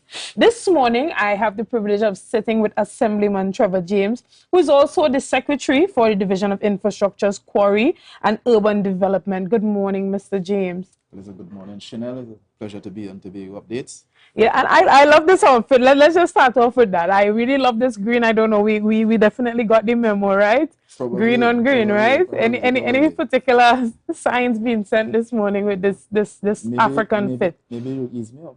No, man. No, man. That's not something we will get here. Maybe on another station, but not here at all. But we're excited to have the conversation with you, because one thing we pride ourselves on doing here at Good Morning Tobago is asking the questions that the people want to know. And you have been doing a lot where infrastructure on the island is concerned within this first year, right? You came in on the campaign trail, booming with that plan for Scarborough that blew Tobagonians away. And a lot of people would say this was attributed to some of the developmental ideas that would have truly gotten Tobagonians to buy into the administration at the time when you guys were vying for that 2021 election, both in January and December as well. And you would have made your mark. You have made headlines a lot recently for some of the bold steps that you have made where infrastructure is concerned on the island that has led to a lot of conversation, both positive and negative. So you are here this morning to really tell us the truth. We're going to really find out exactly what is happening at the division. What are your plans? What you have accomplished so far? And we're going to be able to clear the air on a number of misconceptions that are out there in the space. So are you ready for us this morning, Mr. James? Absolutely, Chanel. And I hope that after the interview, some of the noises will quiet down. But I think we came into office and we decided that we're going to move the division in a particular way, and I think we've generally done that. There's still some systemic things to change, some challenges that exist. But I think all in all, we've done well, and we continue to plan for next year, and we will see how it goes. Right. Before we get into more of the details as to what you would have done so far, can you tell Tobago what is your overall vision for infrastructural development on the island? What would your overall vision be? Well, Chanel, I want to start by saying that around the world, there's this talk in Tobago now about economic development plan and everything should be based on that. Around the world, however, countries develop based on vision, not on economics. Dubai, Singapore, countries that transform themselves are transformed on a vision. We came into office in some part, some people say in large part, based on the transformational ideas we sold to Tobago. We are on the course to doing that. At the division, when I came to office, one of the first statements I made was that we will begin to use more and more of the in-house staff to execute works in Tobago. If you look at what we have done at Castara and so on, we are in fact doing that. We came into office saying that the budgetary allocation was too small and we couldn't accomplish anything with it, that we needed to bring private sector monies into the THA. And certainly I have done that at the division. We have done that as a collective at the executive level. So generally, what we have sold to the people, it is what we are doing. There is talk about how we do things and why we do things in this way, and we will get into that if time permits down the road, but we are on course, and I want to tell Tobagonians that, listen, you have to stay the course. We have to understand that the big picture for Tobago is being challenged from Trinidad. The big picture is that those that run the government now in Port of Spain absolutely need the 2 seats to stay in office, the 2 Tobago seats, and therefore they are laser focused on how they can come up with strategies to ensure that the government in Tobago does not perform. Do you think it's important, though, before you go any further, to work on establishing that relationship for us to be able to get what we need done within a timely manner and the resources that we need to get it done? What relationship? Or relationship with the central government, especially in your capacity. You may not know, Chanel, but Chief Secretary London came to office promising and selling Tobago that you needed to have friends in Tobago and Trinidad if we were to succeed. And Tobagonians bought that story. In the 16 years that he was in office, Tobago got below 4.5% of the budget. That has not changed. Having a friend in Trinidad having the same party in Tobago and Trinidad has not worked in our favor. We don't run countries on friendship. We run countries on mutual respect, on law, and on government frameworks. Correct. I don't have to be friend with the Minister of Works. But that was going to be my next question. Minister. That was going to be my next question. We don't have to have a Tobago Prime Minister in the office in Trinidad in order to get what Tobago rightfully requires to get. But don't you think that it is in your best interest to have that relationship with the Minister of Works? No. As the need arises, we'll have a conversation. But don't you think we that don't have to be friends? We have to get away in Tobago, Chanel. We have to get away from the idea that for us to succeed in Tobago, we have to be friends with somebody in Trinidad. It doesn't necessarily mean a friendship, but a relationship whereby we have that open communication. Does that exist? We will communicate. We have an open relationship. We are equals. I see ourselves, Tobagonians, as Trinidadians, as equals. Okay. And if the Minister of Works or any minister wants to reach out to the THE, they will.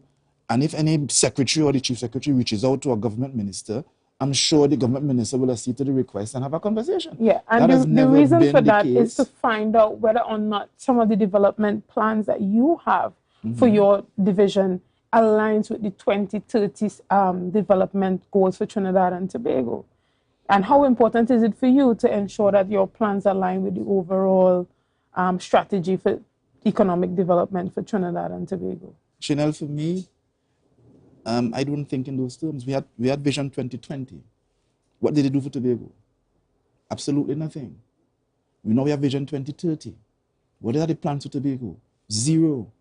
We have to understand that Trinidad is positioning their country to take advantage of whatever they see they can take advantage of. I'll give you a simple example. Trinidad has ringed itself with ports. All international ports. They are now attempting to build a port in Tobago on the so-called Atlantic side that they are saying in Tobago that you shouldn't build a port on. That is not because they have a strategic vision for Tobago. They are building their strategy as they see their economy and how they want to see their economy in the future. It has absolutely nothing to do with Tobago. Understood. But for now, we are still Trinidad and Tobago. So until we get to the point where we attain that autonomy that Tobago deserves, how are we working to ensure that our plans align with the bigger vision for Trinidad and Tobago? I've just answered that. But don't you see that it's important to ensure that whatever we do here fits into the larger structure of things? The Tobago House of Assembly Act gives the government in Tobago the authority to administer 30 plus areas in Tobago. That in no way means that we take away the responsibility from a minister in Trinidad. But certainly I do not believe that we must be subservient to some law or some person who is a minister in Trinidad. And we have to, in Tobago, see ourselves as being equal. Otherwise, we will forever be subordinate to somebody else. Understood. And the idea that we must work in a framework where the parliament is 39-2 and somehow get our voices heard. That has not worked. But don't you think if our agendas or vision aligns, that it makes it easier for us to get the type of funding that we need? Well, I'm saying if the PNM to PNM couldn't do it for 21 years, get 5% of the budget, who else can get 5%? They couldn't get 5% under the PNM. They couldn't get 5% under the UNC, under the PP. We just couldn't.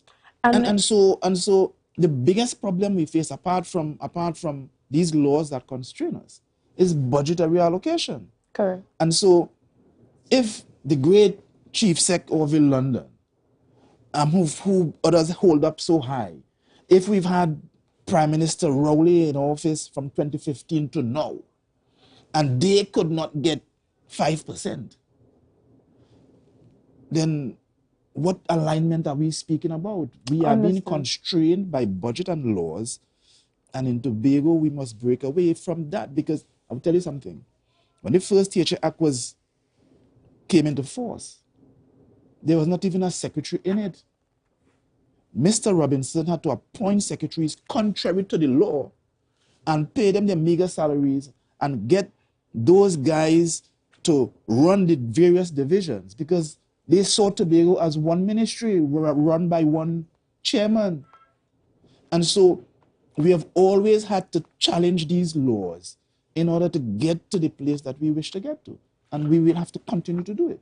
It stopped for 20 years, but that's what we'll have to continue to do. Understood. Understanding that you have your own ideas and vision for infrastructural development on the island that may not necessarily align with the central government. Can you share with the people of Tobago what exactly that looks like? What is the strategic plan moving forward?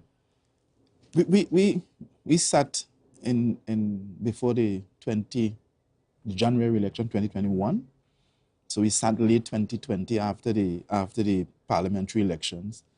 I came into the team late, and so but we sat as a party and we discussed where we really wanted to go with Tobago. As you know, Tobago's economy is in stagnation. Critical to that, in my mind, it is because we have little or no infrastructure in the wider sense. But physical infrastructure, absolutely, there is need for a port. Absolutely, there is no island of our size in the region, maybe in the world, that doesn't have an international port. And so out of that conversation came the port discussion and the port strategy to sell to the people of Tobago. Mm-hmm. But no doubt, the port as a piece of physical infrastructure is critical to our development. Without it, we cannot move forward. And so while there is need for interconnectivity on land in terms of road infrastructure, we still functioning with roads from colonial days. We've maintained them, we've upgraded some of them, but we haven't cut new roads. And that gets us into the next conversation about the new roads that have been constructed so far. Tell us a bit about the roads that have been constructed, the new roads. Well, the Executive Council gave the division certain mandates to achieve before Carnival 2022. Very short timelines, and we had to come up with strategies to achieve those. And out of that came the connector road from Mount Mary to Dutch Fort. Okay. And the idea was that, listen, if there's a trauma on Milford Road, people from Sanchez Hill and so on can get out. And that road, gladly and proudly, was constructed using consultants, quote unquote, from the Division of Works and a contractor to build in record time. It has never been done in Tobago. The road that included 2 bridges. And so we are proud of that achievement, despite the talk of processes and so on. We just opened that road at King Peter Bay, again, an iconic road. Steps, you heard the gentleman there who was originally from Castara. 192 steps since 1960 after Flora. And we came in, looked at that, and took that out and built a new road, in the same time protecting the slope by the ravine and building over a new bridge there. Again, the contractor promised to deliver for December 15th, even in 2 months of thunderstorms, was still able to deliver on time. And so we will continue in that way. We have the road, we have a strategy of opening up secondary roads because we accept that the infrastructure on the main roads are aging infrastructure, and there will be need for bypassing these roads when, in fact, they fail, and they are beginning to fail all over. So these secondary roads will become critical for us as we look to see how we can repair the infrastructure on the main roads, because, we are stuck in Bad Rock because we didn't build a decent bypass in Lamy, in Long Bed, sorry. And so now Bad Rock is failing. We have the trouble of going through these small roads in Job Street and so on. And so we have to do a lot of that if we are to, in fact, be able to maintain the old cart roads that have developed from colonial time to now, which we have not added to. Yes, and moving forward with that level of transparency that people have been calling for in the processes that you spoke about, right?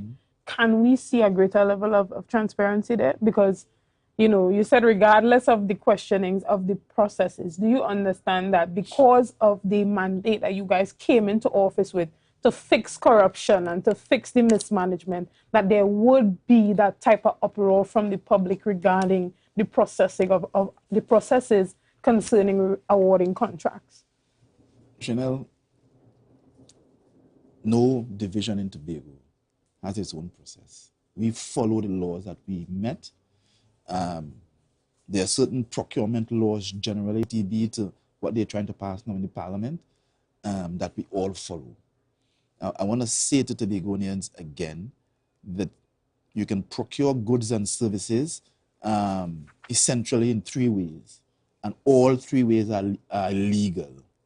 You can have open tender, which brings its own challenges and maybe has its own advantages. You can have selective tendering that offers the same thing, and you can have sole select. All 3 are legal, and we will use the ones that are most advantageous to the project that we have at hand. Nothing about that is illegal. The Prime Minister flew to Australia and effectively bought 2 boats with no tendering process.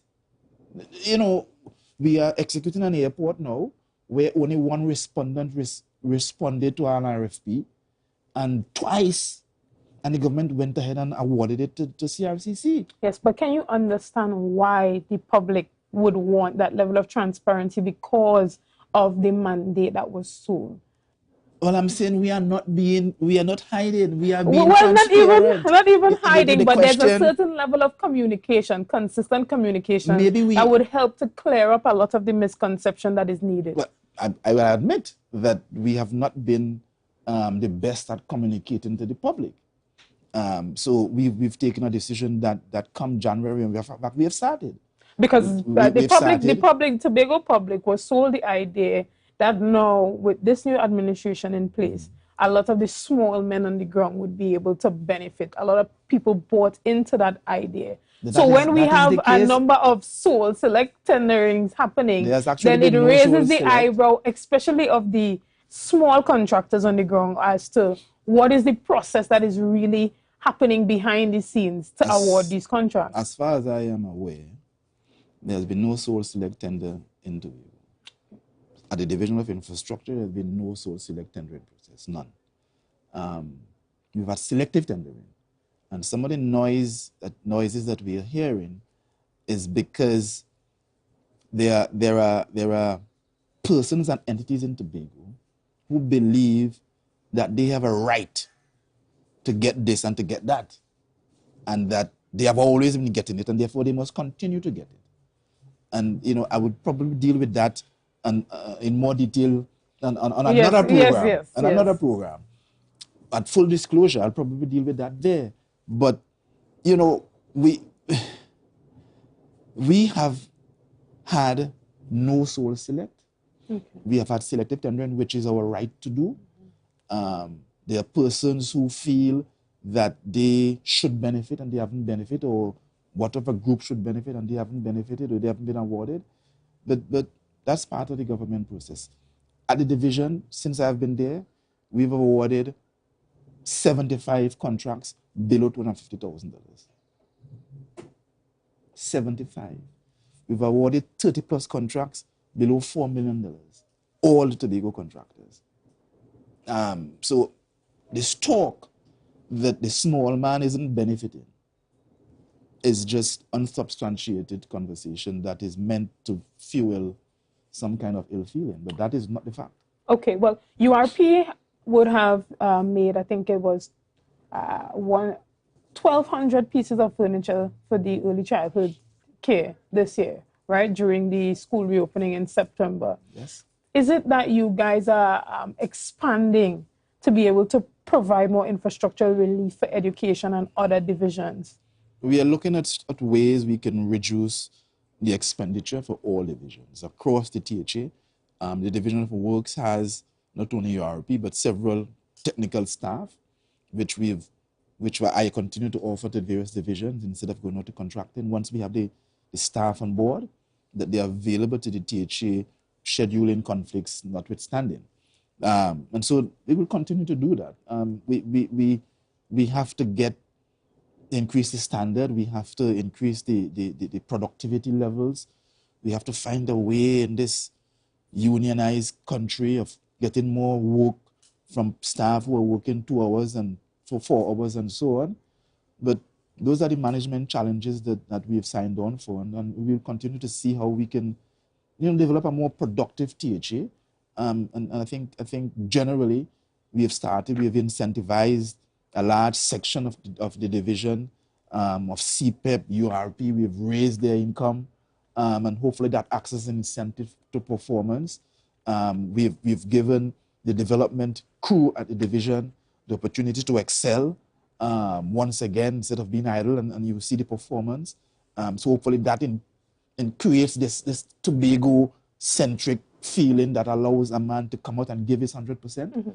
And we will continue to do things like that. Okay. And knowing that your division is often staffed for resources, are you planning to be paid by these other divisions for the work that you are offering them? It's one THA. If any payment that comes to the division of infrastructure, or as a consequence of our work, goes to the Tobago Fund. It doesn't come to us directly. And the Minister of Finance, of course, the Secretary of Finance, will allocate that as he sees fit.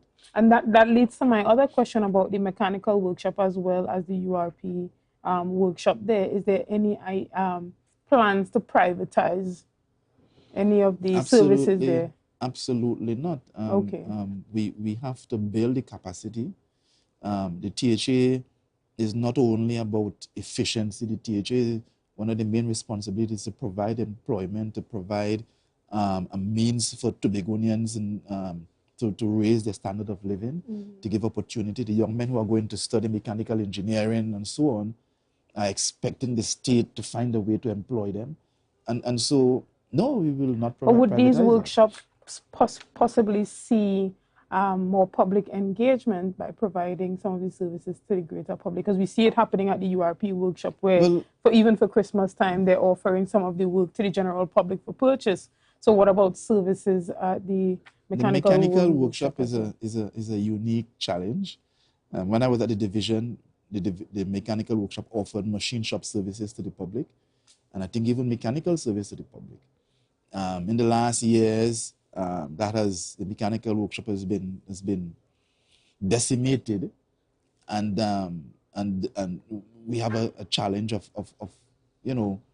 bringing them back up, of putting the systems in place to ensure we're getting the performance that is required from the staff there. We buy the right equipment, we have the right procurement structures in place to, we have the monies available. We have several pieces of equipment that are down for too long. So we have some systemic challenges which we inherited.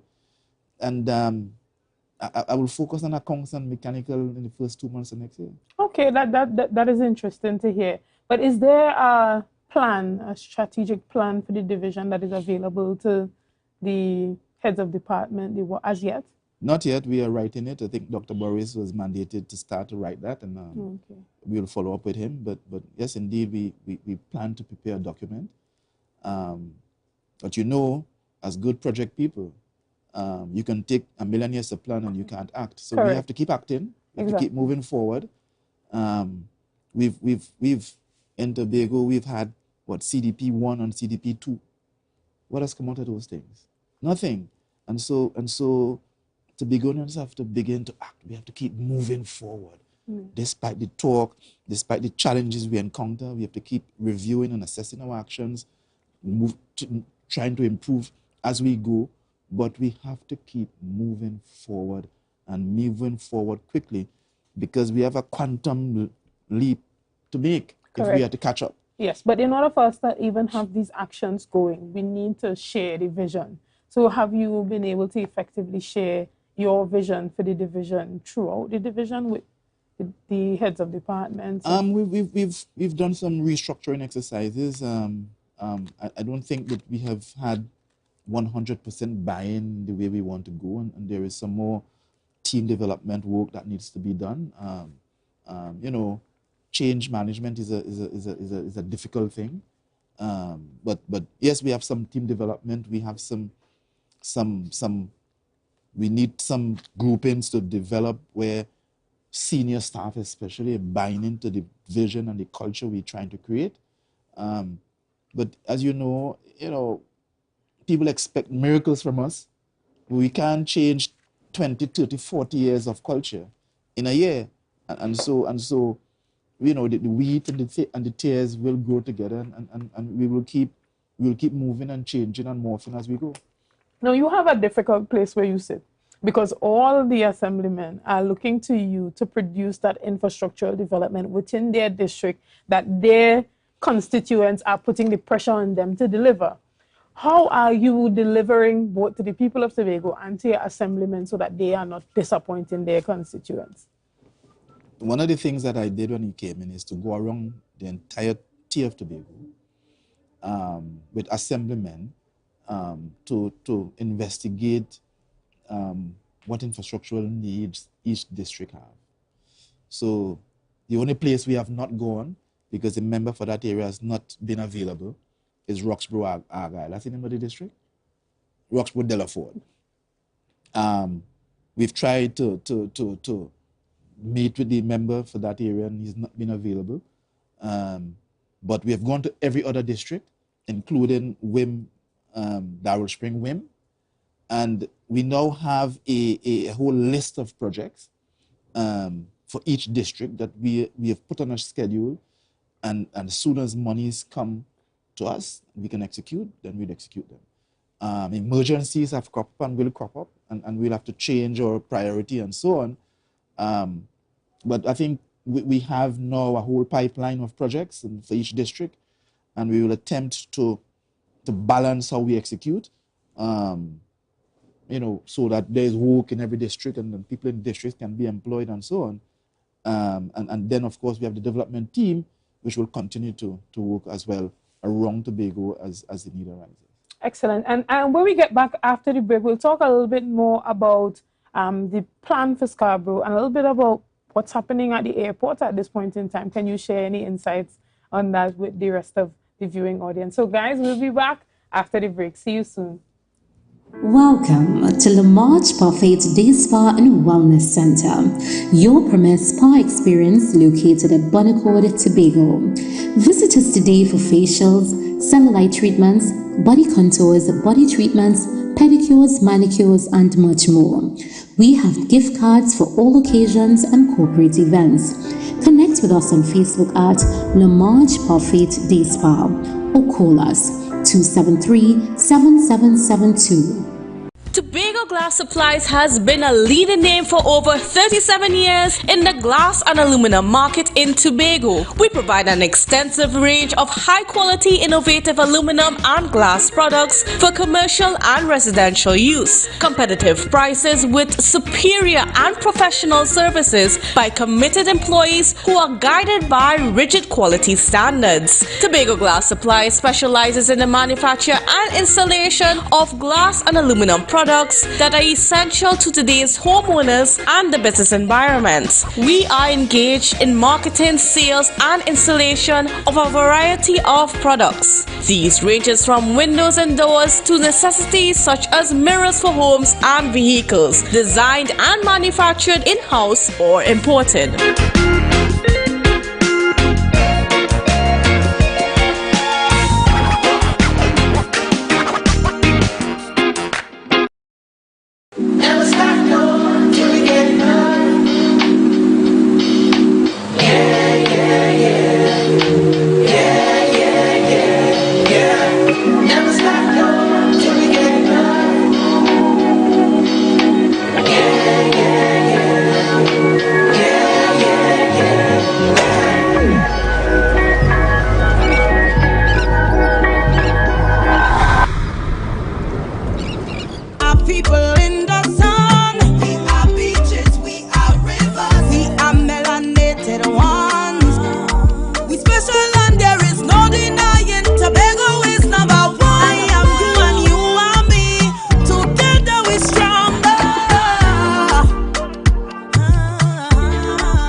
Good morning and welcome back. If you guys missed it, then you missed a treat. I've been sitting with Assemblyman Trevor James, and he's been telling us a lot about what's happening here in relation to infrastructural development on the island and where we could see that going within the rest of his term here in office. And as we get into this segment, we're going to talk a little bit about what's happening in Scarborough. Now, he came in with that big plan for Scarborough. But before we even get into that, is there any updates that you can give our viewing audience on what's happening at the airport, the air? Well, the airport project continues. The government has got its way, and it has moved Tobagonians from their lands without providing land space for them. We have sat back in Tobago for years and allowed it to happen because it hasn't come to the majority of the doors for every other person. But the project is moving forward, I believe. I have no local standard in the matter. I have requested meetings with NETCO and they have refused to meet. It's all part of the disrespect from Port of Spain, but the project continues. But do you see that there's a need for the THA to at least know what is happening on that project? Absolutely. The responsibility for air and seaports with the THA. And the project should have been executed by the THA in the first place. And that is what happens when you have friends, because you run countries on friendship. And so you have a friend in Port of Spain, and your friend in Port of Spain tell you, listen, I'm going to do this, and you keep quiet, and it turns back to bite you. But notwithstanding all the politics behind that, the project will continue. There are some challenges with it. I have identified some to the Prime Minister when we met him earlier in the year. I don't know if they have taken them on. We have seen no updated design from them. There's no courtesy to give the THA information. And I think hopefully we'll discuss at the executive level and see what action we can take. But certainly the THA is the key stakeholder for that project, and we ought to be part of the information sharing at least. Definitely, totally agree. And you came in initially with that plan that wowed a lot of people, that plan for developing the city of Scarborough. You held a number of consultations on that so far. What has come out of the consultation and where are we with that project? Well, as you know, the consultancy was awarded to a Tobago company.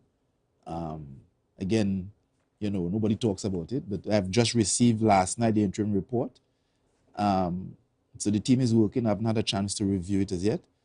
And hopefully the timeline for completion is end of January. Okay. I'm told that we may get it before that. As part of that, you're going to submit a design for the transportation hub and hopefully for the car park as well. And so we are waiting to look forward to that. I'm going to review this document over the weekend, hopefully, and give my comments, share it with the team, get their comments, and we'll send it back to the consultants, and they would take those comments on board before they prepare the final report. But, we are moving forward.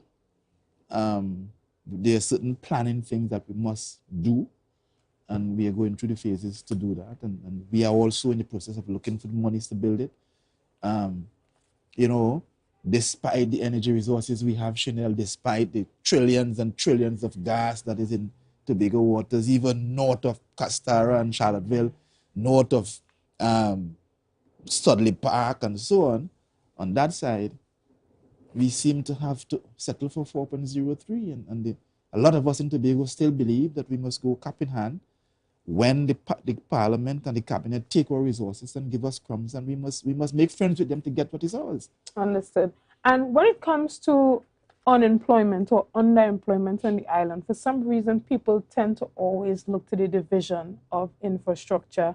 And you guys would have taken on a big mantle recently by employing over 500 relief workers. So tell us a little bit about that and how did that come about? Well, there is a consequent to COVID. The private sector is under severe challenge. Things aren't flowing as they should. Firms are now, building back to pre-COVID times, and so unemployment is high. And so we felt that there was a need to bring people on. However, however,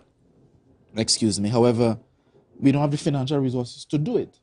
And so we've looked at how we can bring employment and therefore economic improvement to a wider cadre of Tobagonians. And so that out of that came the short-term temporary relief workers. The attempt really to spread a little joy for Christmas, as it were, but to give economic freedom to some more Tobagonians, and we hope to find another way to do it or to continue it in some way next year, if not fill some of the vacancies that we have. But we have a tremendous budgetary constraint at the division and across the THA. And that's why the whole conversation of are the divisions going to pay your division? Because if it is that you have offered the service to relieve a number of these divisions by offering labor from the division of infrastructure, would it not help if they are paying just as they would pay an external contractor? It is one pool of money from the THA. Monies can be divided across divisions. Money can be divided internally within divisions. So it's one pool. The money goes back by law to the Tobago Fund, and the Division of Finance will distribute that as it. And would that not be a source of revenue that we can use to pay these development workers to have them work on a longer term? Well, it goes into the whole fund, right? And it is not only the Division of Infrastructure that has challenges. It goes into the fund. The people at budgets and the Chief Secretary of Finance will go through with the priority list and see where they can assign and allocate funds. Yes. And as you said, you want to look at how you can possibly expand this, because I know a lot of people, although they kind of got a little taste of working because they may not have been working for a long time. And then after, how long was the project? How long did it go? 1 month. After 1 month, now they're back to square one, basically.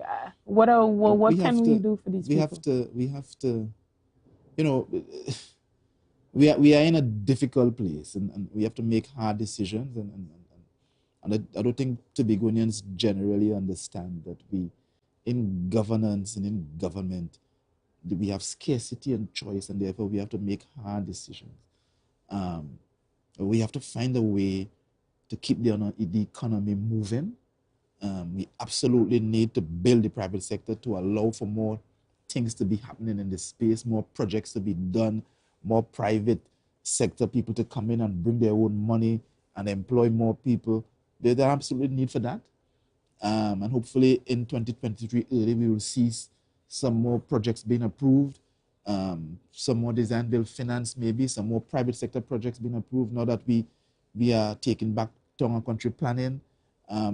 We have an opportunity to shorten the process of approval, this long-winded time that we took to get approval at town and country planning. We are trying to build out the Tobago to a new system to hopefully replace the EMA, because I've always said that the entities that control your approval process controls when you can spend money, who can spend money as well. And if that continues to be controlled from Trinidad, then we have a major challenge if the government in Trinidad is intended to cripple us. Right. And we just strategically, it's not something we could fall back on. We have to take charge of everything that impacts us, and we must do it as quickly as we can. We have existing laws in the THA Act that allow us to build out our own EMA if we want to, and we must find a way to do it quickly. Right. And as we talk about finding alternative means of financing to get a number of our development projects completed, you spoke recently in an interview and you were talking about the quarry and the fact that we as Tobagonians, we are not allowed to export even to countries like Guyana or other countries within the region where the demand is there for the natural resources that we do have here in Tobago. How has that conversation with central government been going, if any, after we were denied the approval to export? Well, it's a conversation that the Chief Secretary is championing and will champion. We've brought it to the public. There's not been enough debate on it. I don't think the media in Tobago has picked it up as I had hoped to debate this thing. It's an autonomy thing, but we in Tobago, we are not working together for the bigger strategy. You know, there has been no conversation, for example, of the new find that has been, you know, floating around. No conversation whatsoever on it. And I think as a country in Tobago, we are not focusing enough on the big things. We get bogged down with the small things, you know, whether we drain get fixed or whether we road get fixed is almost akin to the Maslow hierarchy, you know. We still at level 1 and trying so to get our basic needs met. we can't seem to do both at the same time, but we absolutely need to do both. So, you know, I think there's a need, though, to bring to the public the value that we are losing out on when we are not able to do this for ourselves, don't you think? Absolutely, but we depend in dollars and cents too. We depend on the media to help us with that. The media, one of the responsibilities is to build the country, to have the conversation that will build the country. And you know, we've had that billboard at Rocky Vale before this find that tried to highlight the vast resources that are in our waters, and we've had little or no discussion since the election about it. But that is where the fourth formers and the fifth formers and the essay writers, that is where we need to build that idea that Tobago is more than 6 nautical miles around the island. And in that space, we have resources. And those resources should benefit us. You know, we're just not having the right conversation, but we are going into a discussion about Tobago bills. Yeah. But being able to quantify the loss in dollars and cents might be a way of helping us here in the media to be able to bring that point across stronger to the people. Yes, well... But we have to have the facts, of course. Well, we do that. You know, we certainly during the campaign, excuse me, at Black Table Talk, we did a whole 3 or so programs on that. I'm just saying that the Tobago needs help. And all of us, now is the time when we should be saying Tobagonians for Tobago. Yes, and during the campaign, you spoke a lot about that. You spoke a lot about the value of the resources that Tobago is not benefiting from. But what are you doing currently to ensure that the push is being made to make sure that we as Tobagonians are able to benefit from that? Well, I must admit that you know, the struggles of running a division has kind of, you know, taken its toll, and we haven't been as strategic in the first year as we could have been. And pushing those issues. But certainly we expected that the former DCS would have taken up these issues.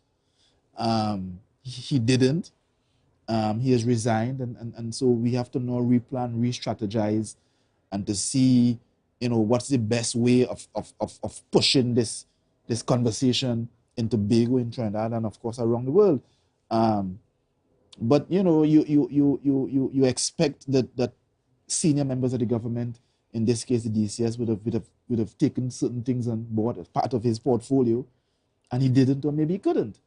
And so we have to re-strategize now and replan and reassign portfolios and so on. And the chief will I suppose speak to that in due course. And as we wind down here this morning, what are your priorities moving into 2023? Well, I like to plan on big issues. Right. A team of us just came back from Antigua, where they have just reclaimed 34 acres of land. They've just built their container port. They've extended their cruise ship port. They are now bringing in 450 plus containers per month. Maybe it's per week. 450 containers per week. They are exporting 10 containers. You know, the same stories in Trinidad. We in the islands are import countries. The conversation in Tobago about what we're going to sell, what we're going to export, and so on, is just conversations meant to keep us back. But we've seen firsthand how using the marine space around us is benefiting not only Antigua but all the islands. And we are behind the 8 ball in Tobago, and therefore we would certainly continue to push that development plan for Scarborough. That's one of the big things that we're going to push, because we need to start in 2023.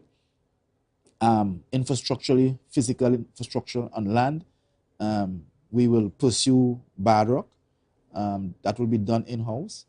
We have, like I said, a series of projects in the pipeline, and as monies become available, we will do that. We will begin to open up the main ridge and have those roads, have Roxborough to Bloody Bay completed and repaired. Castara is failing, and is failing in a second location. Cocaturn is failing, has been failing for years. So there are several areas that need underpinning and strengthening in infrastructure, and we'll continue to do that. We find a way to use the procurement mechanisms that we have to bring private monies into the space, and we will continue to do it. And hopefully we'll have a much better year in 2023 than we did in 2022. That has, the last half has been impacted by rain. Okay. And as you have these ideas and your priorities for 2023, you said before that the only way for them to be successful is for you to receive that buying from the members of your department, your heads of department, in order to have that be successful. What are your plans in relation to meeting with them come this 2023? There are always plans to meet. We have statutory monthly meetings, head of section meetings. But that aside, there is a need for the senior staff to buy into the new administration and what our plans and goals are. And we have to find a way, not only in my division, but around the THA. We've had tremendous resistance from the hierarchy in the divisions, administrators in some instances, senior staff in other instances.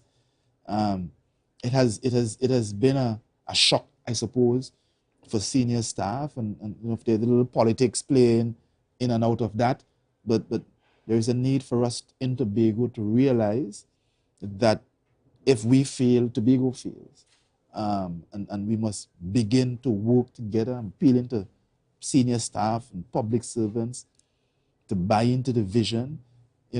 Maybe we haven't sold it the best to them, and we would attempt to do that, but no doubt there are some team building exercises that we need to have, and hopefully we will continue to have that. The chief has continued to meet with secretaries and administrators, 3, 4, 5 times already, in order to build that oneness.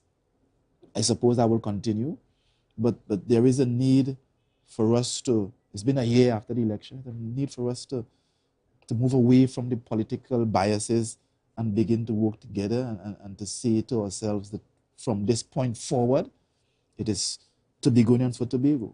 When the election comes around again, we could separate ourselves for a month or so, and we could go and battle each other and sell our vision to the public, and public could make a decision. Right, and over the last couple of months, we've seen some rains happening here in Tobago that we haven't seen in a long time, and that has exposed, how susceptible we are on the island to coastal erosion. What is the plan to build? Because I had Assistant Secretary Niall George. He was speaking to the fact that especially within the Plymouth area, there's a need for a lot of retaining walls there. But that's not just in that area. That's throughout Tobago. Especially you could see in the Scarborough area around Shaw Park, the Scarborough Secondary School, retaining walls around the island. Talk to us about that. What is the plan for that? Coastal protection is a major expense. I work for a company and did a lot of work in Barbados. Barbados is able to get grants from Europe for coastal protection. Tobago can't, because we are in a nexus with Trinidad, and Trinidad and Tobago doesn't qualify. Okay. And we are limited by budget. And so we again, it's a conversation Tobago really has to have. What are we doing? But no, we're going to build out the Tobago Coastal Management Agency, which will include responsibility that the EMA now has. And we will assess, we have a company now studying that coast from Pigeon Point to Sandy Point. That needs to be done around the island to see the impact that it's having on economic development on land, and how we can live with the sea, so to speak, to the benefit of the people. But coastal protection works are expensive. We've just had to do a revetment at Magdalena, one at Princess Bay, Kendall, the sea is onto the land basically already. Plymouth, the whole road falling into the sea, Grange is sinking. You know, so these things are not cheap things. And the budget we have, $70 million for the division. Bad Rock. Bad Rock is not so much coastal, but building these things are not cheap things. And this 4% is just inadequate. And that's where the conversation really is. How do we in Tobago get a fair share if we are to stay in this union? How do we get a fair share of what I think is rightfully ours? Exactly. Do we need a share for what is ours? And there has been a lot of talk about alternative means to funding. So even to get projects like this one up and running, you said we don't qualify to receive that money from grants, yeah. From the European Union. From the European Union. But what are the other avenues that you are seeking out to get assistance to help you get these projects off the ground? The law now allows us to approach the Minister of Finance to borrow up to $300 million. Of course, as an executive, the Chief Secretary and Secretary of Finance will make that call. But for me, I think it is more important for us to be able to attract investors into this space, to be able to have development be fueled by foreign, local, by external investors and not THA investors. It is the only way that we can build this island. There has been a kind of a thing in Tobago that kind of prevents that from happening, where we feel that, you know, it's only we must build it. We can't build Tobago, not to the place that we want. We've been at this thing with the THA 40 years, 42 years. We simply cannot move Tobago forward on that budget. It's just impossible. And we have to bring direct foreign investment into Tobago. We have to change the laws that prevent ownership by foreigners of land in Tobago. We have to change that license regime, that somebody wants to do something, they want to get a license from Trinidad and somebody in the parliament to pass it. And we must work together to change those things. If we don't, and we have a half of Tobago or a third of Tobago saying, let's allow whoever is in government in Trinidad to do whatever they want in Tobago, then we can't get ahead. We have to work together to move Tobago forward. And we have to come to the understanding that the 60,000 people we have will never be able to build Tobago. The monies that we have circulating will never be able to build Tobago. We need to bring in money. We have to bring in money. We can't go and build sandals and spend $2 billion and give it to somebody.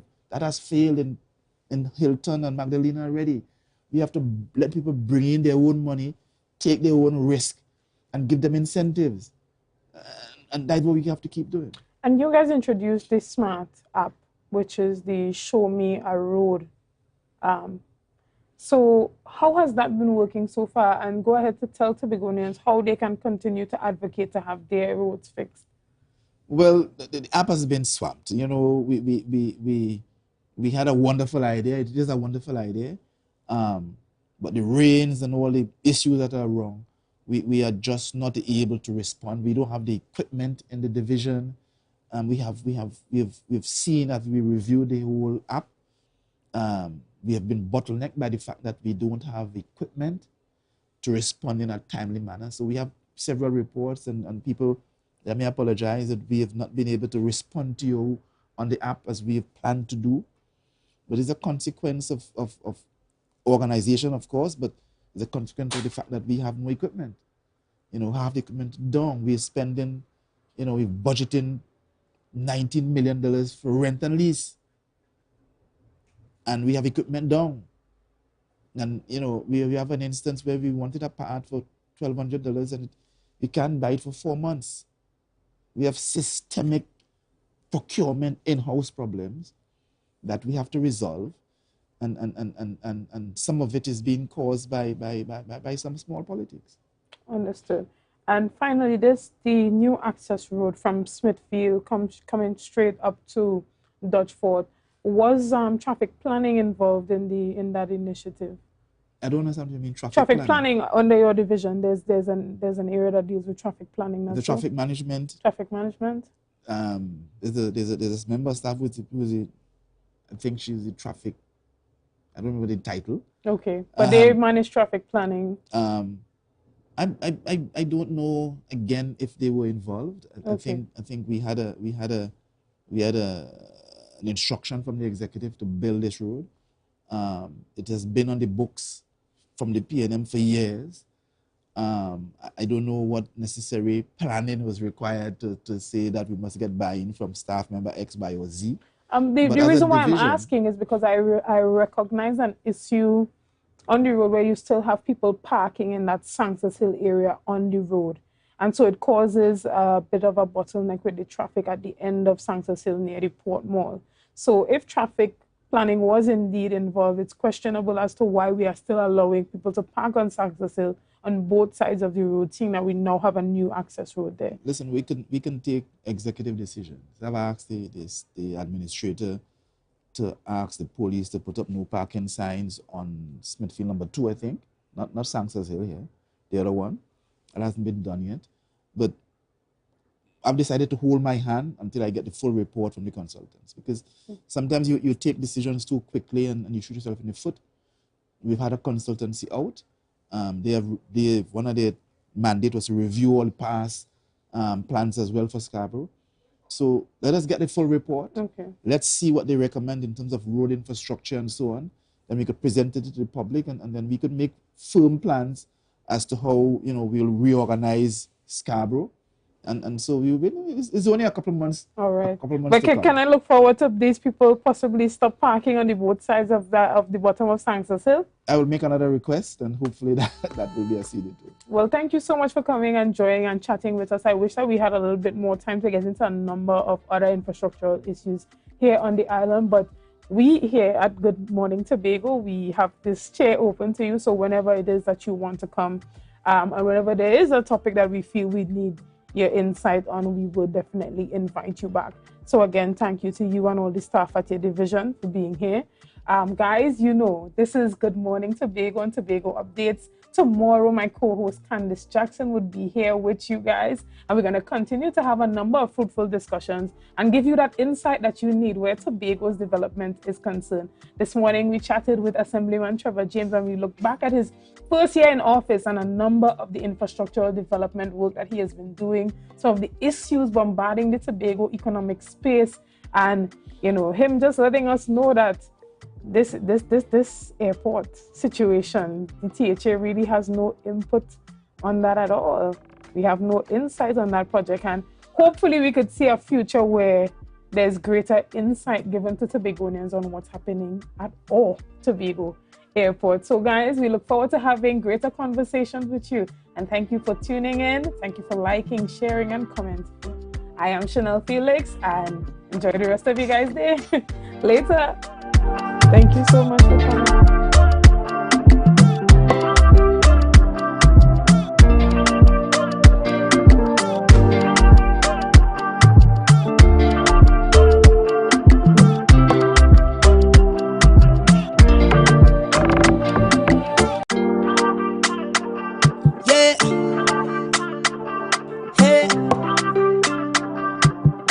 Tobago updates. Na, na, na, na, na. Good morning, Tobago. Na, na, na, na, na. Wake up with Candace and Denise. Let's go, go. It's a brand new morning, rise up to a brand new dawning. As the passion start to rise, the energy fill the skies.